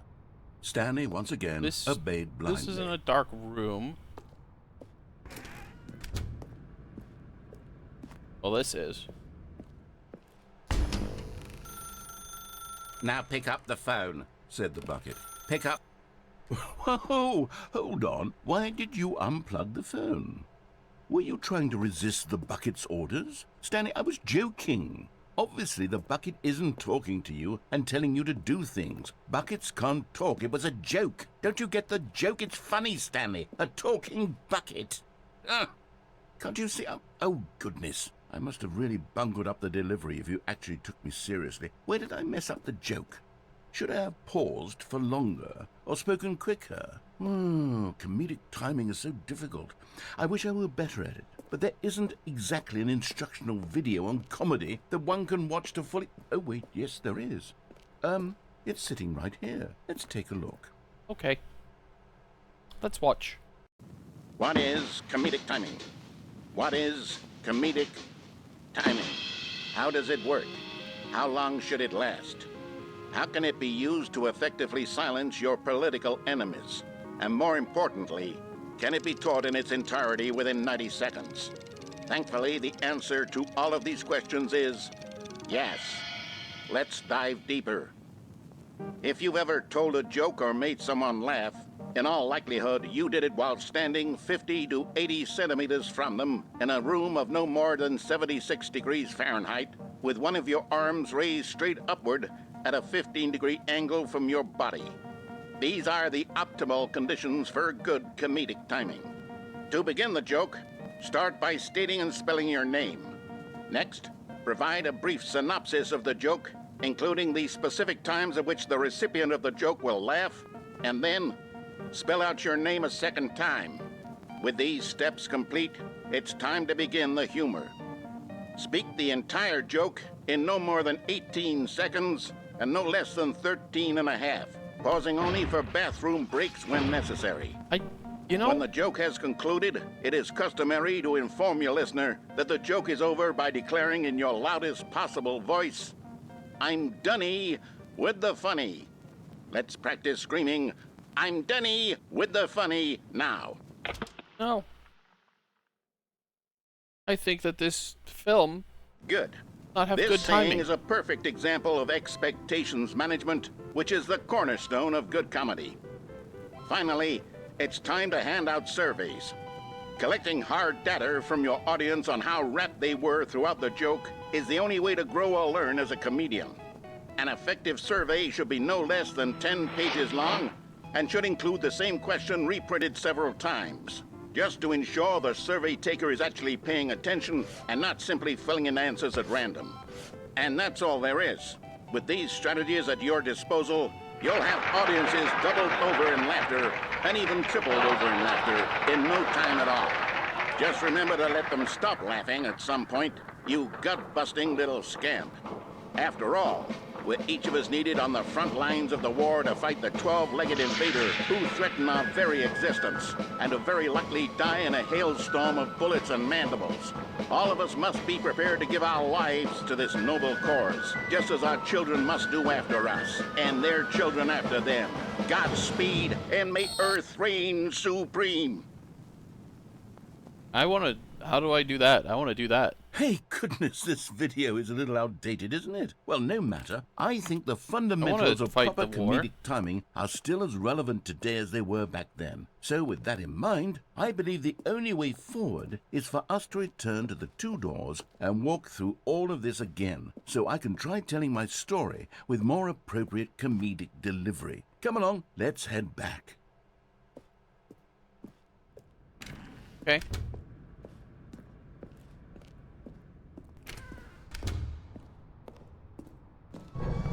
I can feel it. This time, I'm really going to nail the delivery. You'll be in stitches. A talking bucket, you'll say? How ridiculous. How absurd. What a hilarious concept. The king of comedy. That's what you'll call me. Thank goodness we had the instructional video. Otherwise, who knows where we'd be right now. Well, I wouldn't be the king of comedy, that's for sure. The bucket spoke to Stanley. The bucket spoke. The bucket spoke. Oh, I'll figure it out on the fly. No need to overthink things.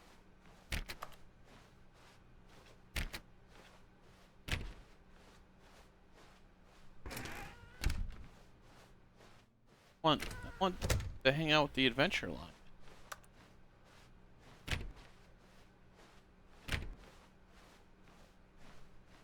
Here we go.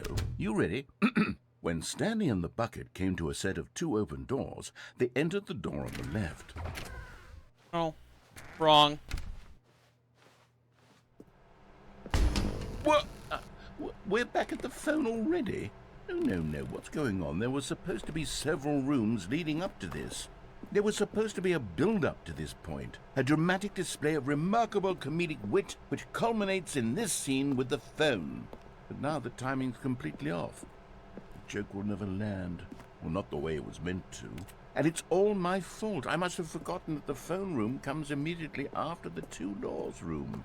What an egregious mistake. I've made a fool of myself. I don't deserve the title of King of Comedy. I'm nothing. I'm not even the lowliest joke-telling whelp.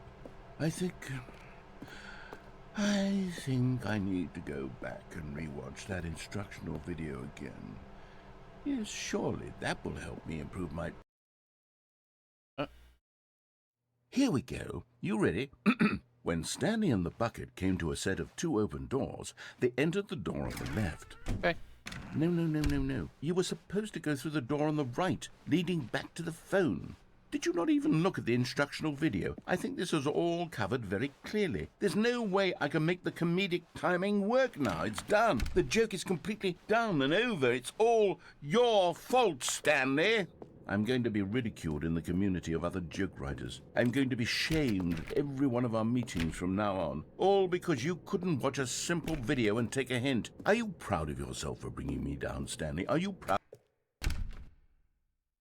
Well? Stanley, you love the bucket so much it's like you... it's as though all of your other most prized possessions pale in comparison. Yes. Well, let me try that again, Stanley. I heard that you are pale with shame over how unabashedly in love with a bucket you are. No? Still not? Is it the delivery? Pale with shame. Pale with shame? Pale... What's another word to describe a bucket? Stanley, this bucket is so metal. I think I saw it playing guitar. No. We're getting away from making fun of Stanley's obsession with the bucket, which was the whole point of this. I'm no good at these jokes. I need more instructional videos. That's exactly what it is. That's what will make me the king of comedy again. Need him to have his bucket. He doesn't have his bucket. That's the problem. Let's see.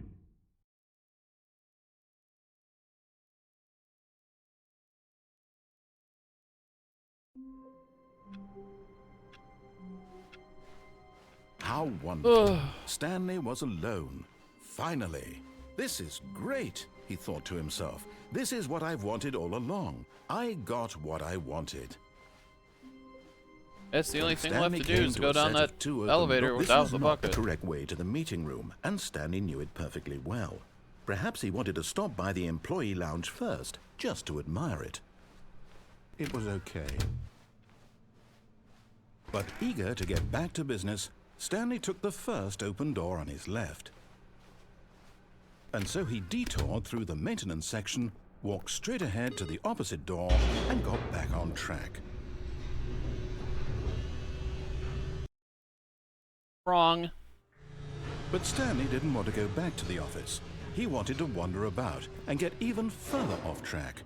So now in order to get back, he needed to go, from here, it's, left.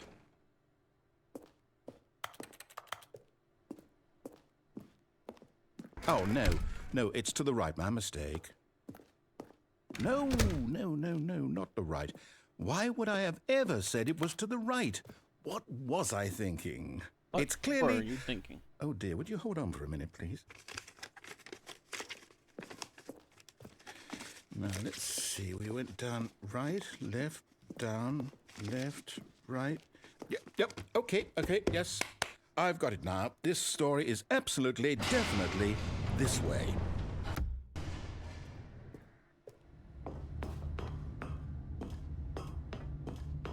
No. This isn't right at all. You're not supposed to be here yet. This is all a spoiler. Quick, Stanley, close your eyes. Okay. We just have to get back to, who am I kidding? Ruined. It's rubbish now. Oh, The it's story ruined. completely unusable. How about, rather than waste my time trying to salvage this nonsense, we'll just restart the game from the beginning. And this time, suppose we don't wander so far off track, Okay, from the top.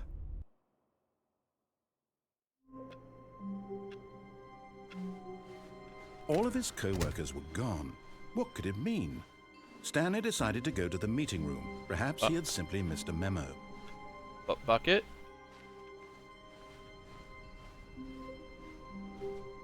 When Stanley... Wait, what? No, I restarted. I swear, I definitely restarted the game over, completely fresh. Everything should be... Oh, did something change? Stanley, did you change anything when we were back in that room with all the monitors? No. Did you move the story somewhere, or... Hold on. Why am I asking you? I'm the one who wrote the story. It was right here just a minute ago. I know for sure that it's here somewhere. Okay, then. It's an adventure. Come, Stanley. Let's find the story. This. The right. Path of the righteous. Hello? Story?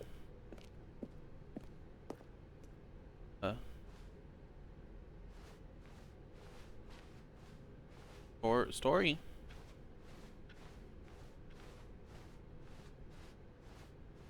Oh. Oh no. I'll say it. This is the worst adventure I've ever been on. I can promise you there definitely was a story here before. Do we need to restart the game again? Well, I find it unlikely that we'll ever progress by starting over and over again, but it's got to be better than this.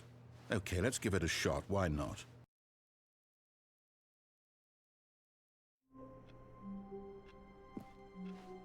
All of his co-workers were gone. What could it mean? Stanley decided to go to the meeting room. Perhaps he had simply missed a memo.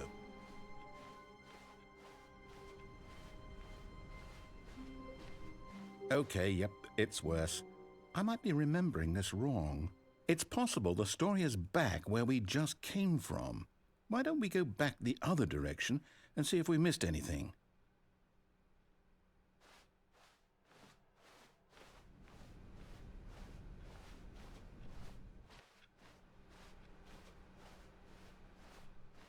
Aha!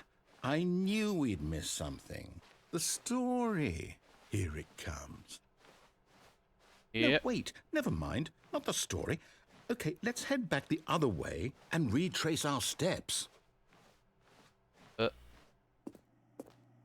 Oh. Now this...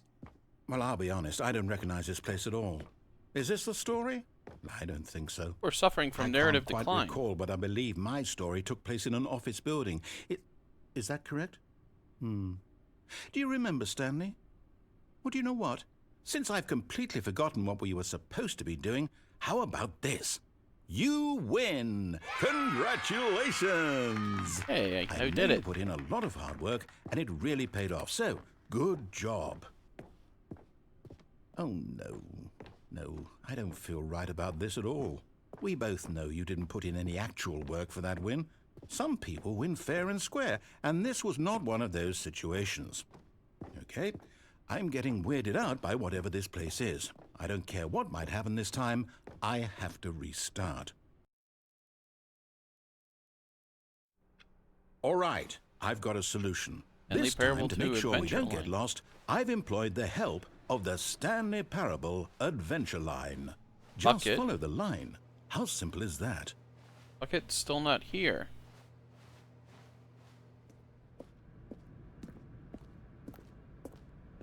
You see? The line knows where the story is. It's over in this direction. Onward, Stanley, to destiny. Though, here's a thought. Wouldn't wherever we end up be our destination, even if there's no story there? Or to put it another way, is the story of no destination still a story? Simply by the act of moving forward, are we implying a journey such that a destination is inevitably conjured into being via the very manifestation of the nature of life itself? Okay, Stanley, I need to follow this train of thought for a minute. Just stick with me. Now, we can both agree that the nature of existence is in fact a byproduct of one's subjective experience of that existence, right? Okay. Now, if my experience of your existence rests inside of your subjective experience of this office, is this office, in fact, the skeleton of my own relative experiential mental subjective construct? Adventure Line? Whoa. Hang on. That got a bit weird back there. Well, I'd like to apologize. Not sure where I was going with all that. You know what?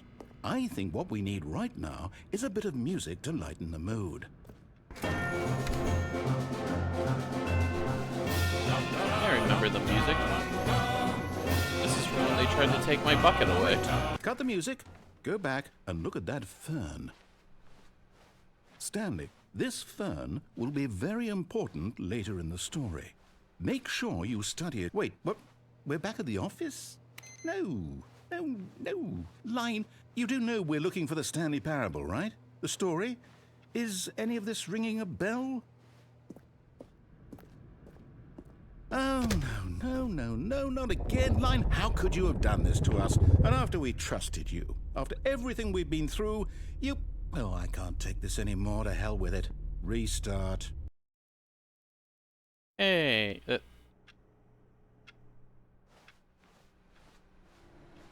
You know what, Stanley? I say forget the adventure line. What's it ever done for us? We're intelligent people, right? I like the Why line. can't we make up our own story? Something exciting, daring, mysterious. Ooh, this all sounds perfectly doable. Why don't we simply start wandering in, well, I don't know.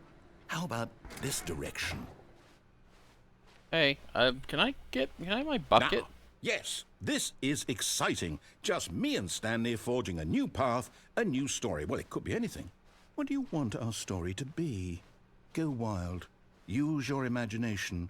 Whatever it might be, Stanley, I'm ready for it. Oh, no, not you again. Stanley, I'd also like to veto the line from having any role in our awesome new story. No lines or monitor rooms. Just don't acknowledge it, and we should be fine.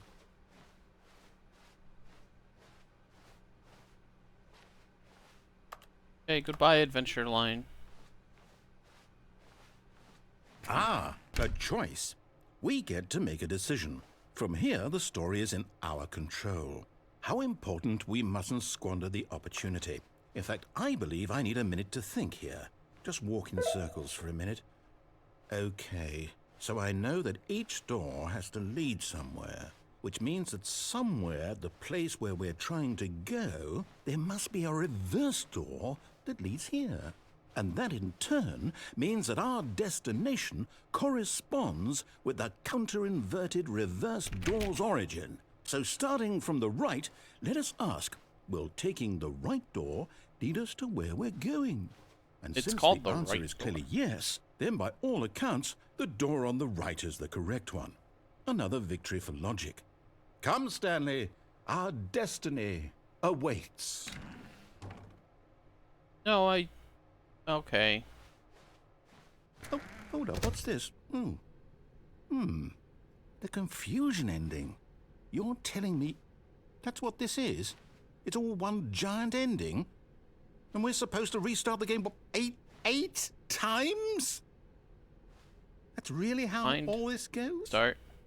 It's all determined? And restart. So now, according to the schedule, I restart again. Then what? Am I just supposed to forget? Well, what if I don't want to forget? My mind goes blank simply because it's written here on this thing, wall. Well, who consulted me? Why don't I get to decide?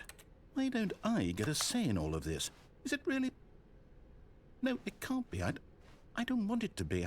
I don't want the game to keep restarting. I don't want to forget what's going on. I don't want to be trapped like this. I won't restart the game. I won't do it. I won't do it. I won't do it.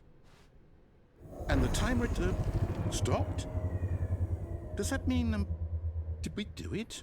Did we break the cycle? The, whatever it is that made this schedule? How would we even know? Will someone come for us? I sure hope Will so. something happen? So, okay.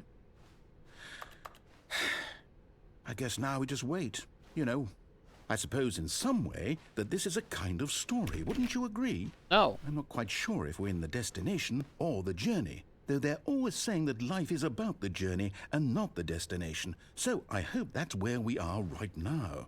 We'll find out, won't we? Eventually. Well, in the meantime, if you...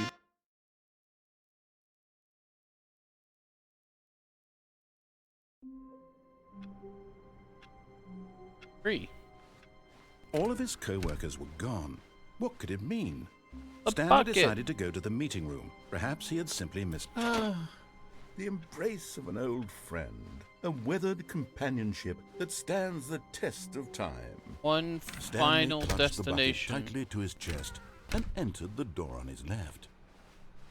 One last place. In the bucket. Still no one was here. Stanley needed the Where to bucket's call? warmth and comfort now more than ever. Perhaps his boss's office was where he'd... Coming to a staircase, Stanley and the bucket walked upstairs to the boss's office.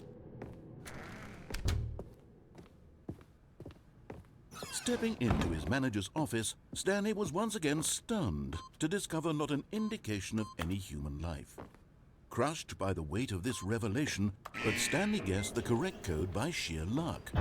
Was it that the bucket knew all along?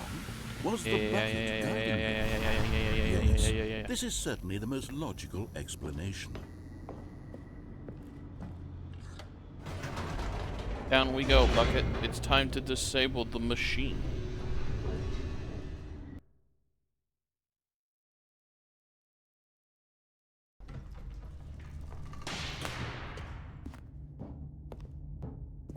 Stanley and the Bucket walked straight ahead through the large door that read, Mind Control Facility.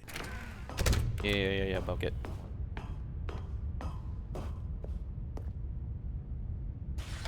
The lights rose on an enormous room packed with television screens. What horrible secret did this place hold? Stanley and the Bucket both wondered to themselves.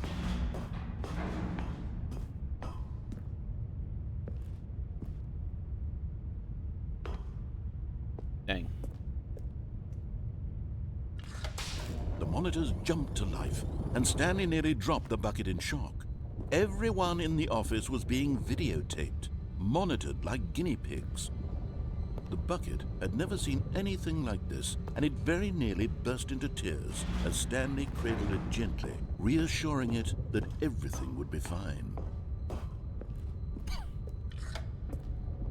Was the Bucket under the mind control facility's influence as well? Had the Bucket been told to do things it didn't wish to do? What kinds of things does a Bucket want to do or not want to do in the first place? These questions raced furiously in Stanley's feeble mind. We go. No! He screamed into the Bucket. He couldn't accept it.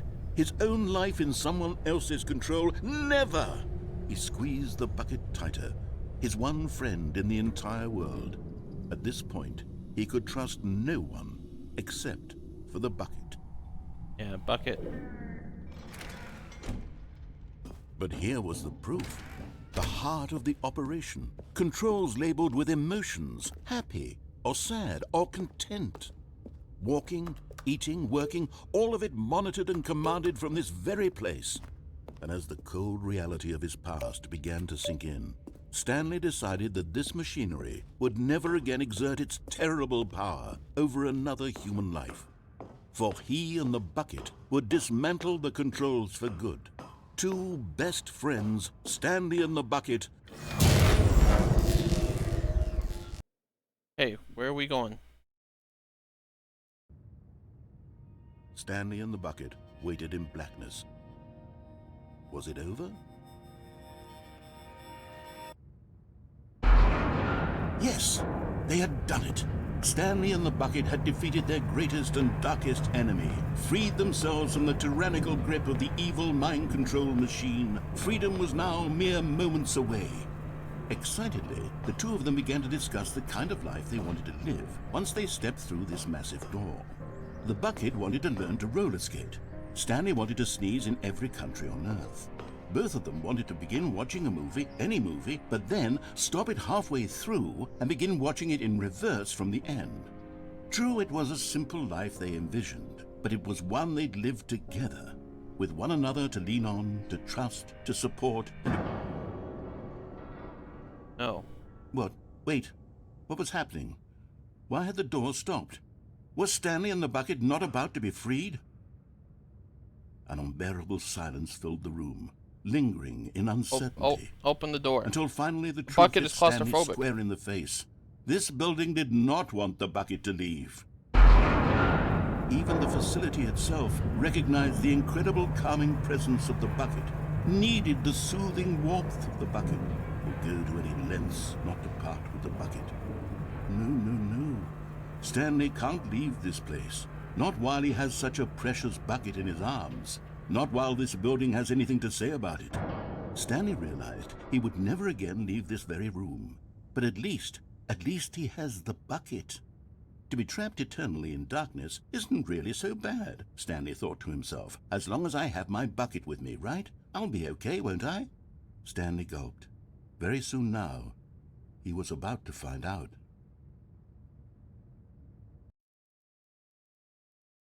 Great.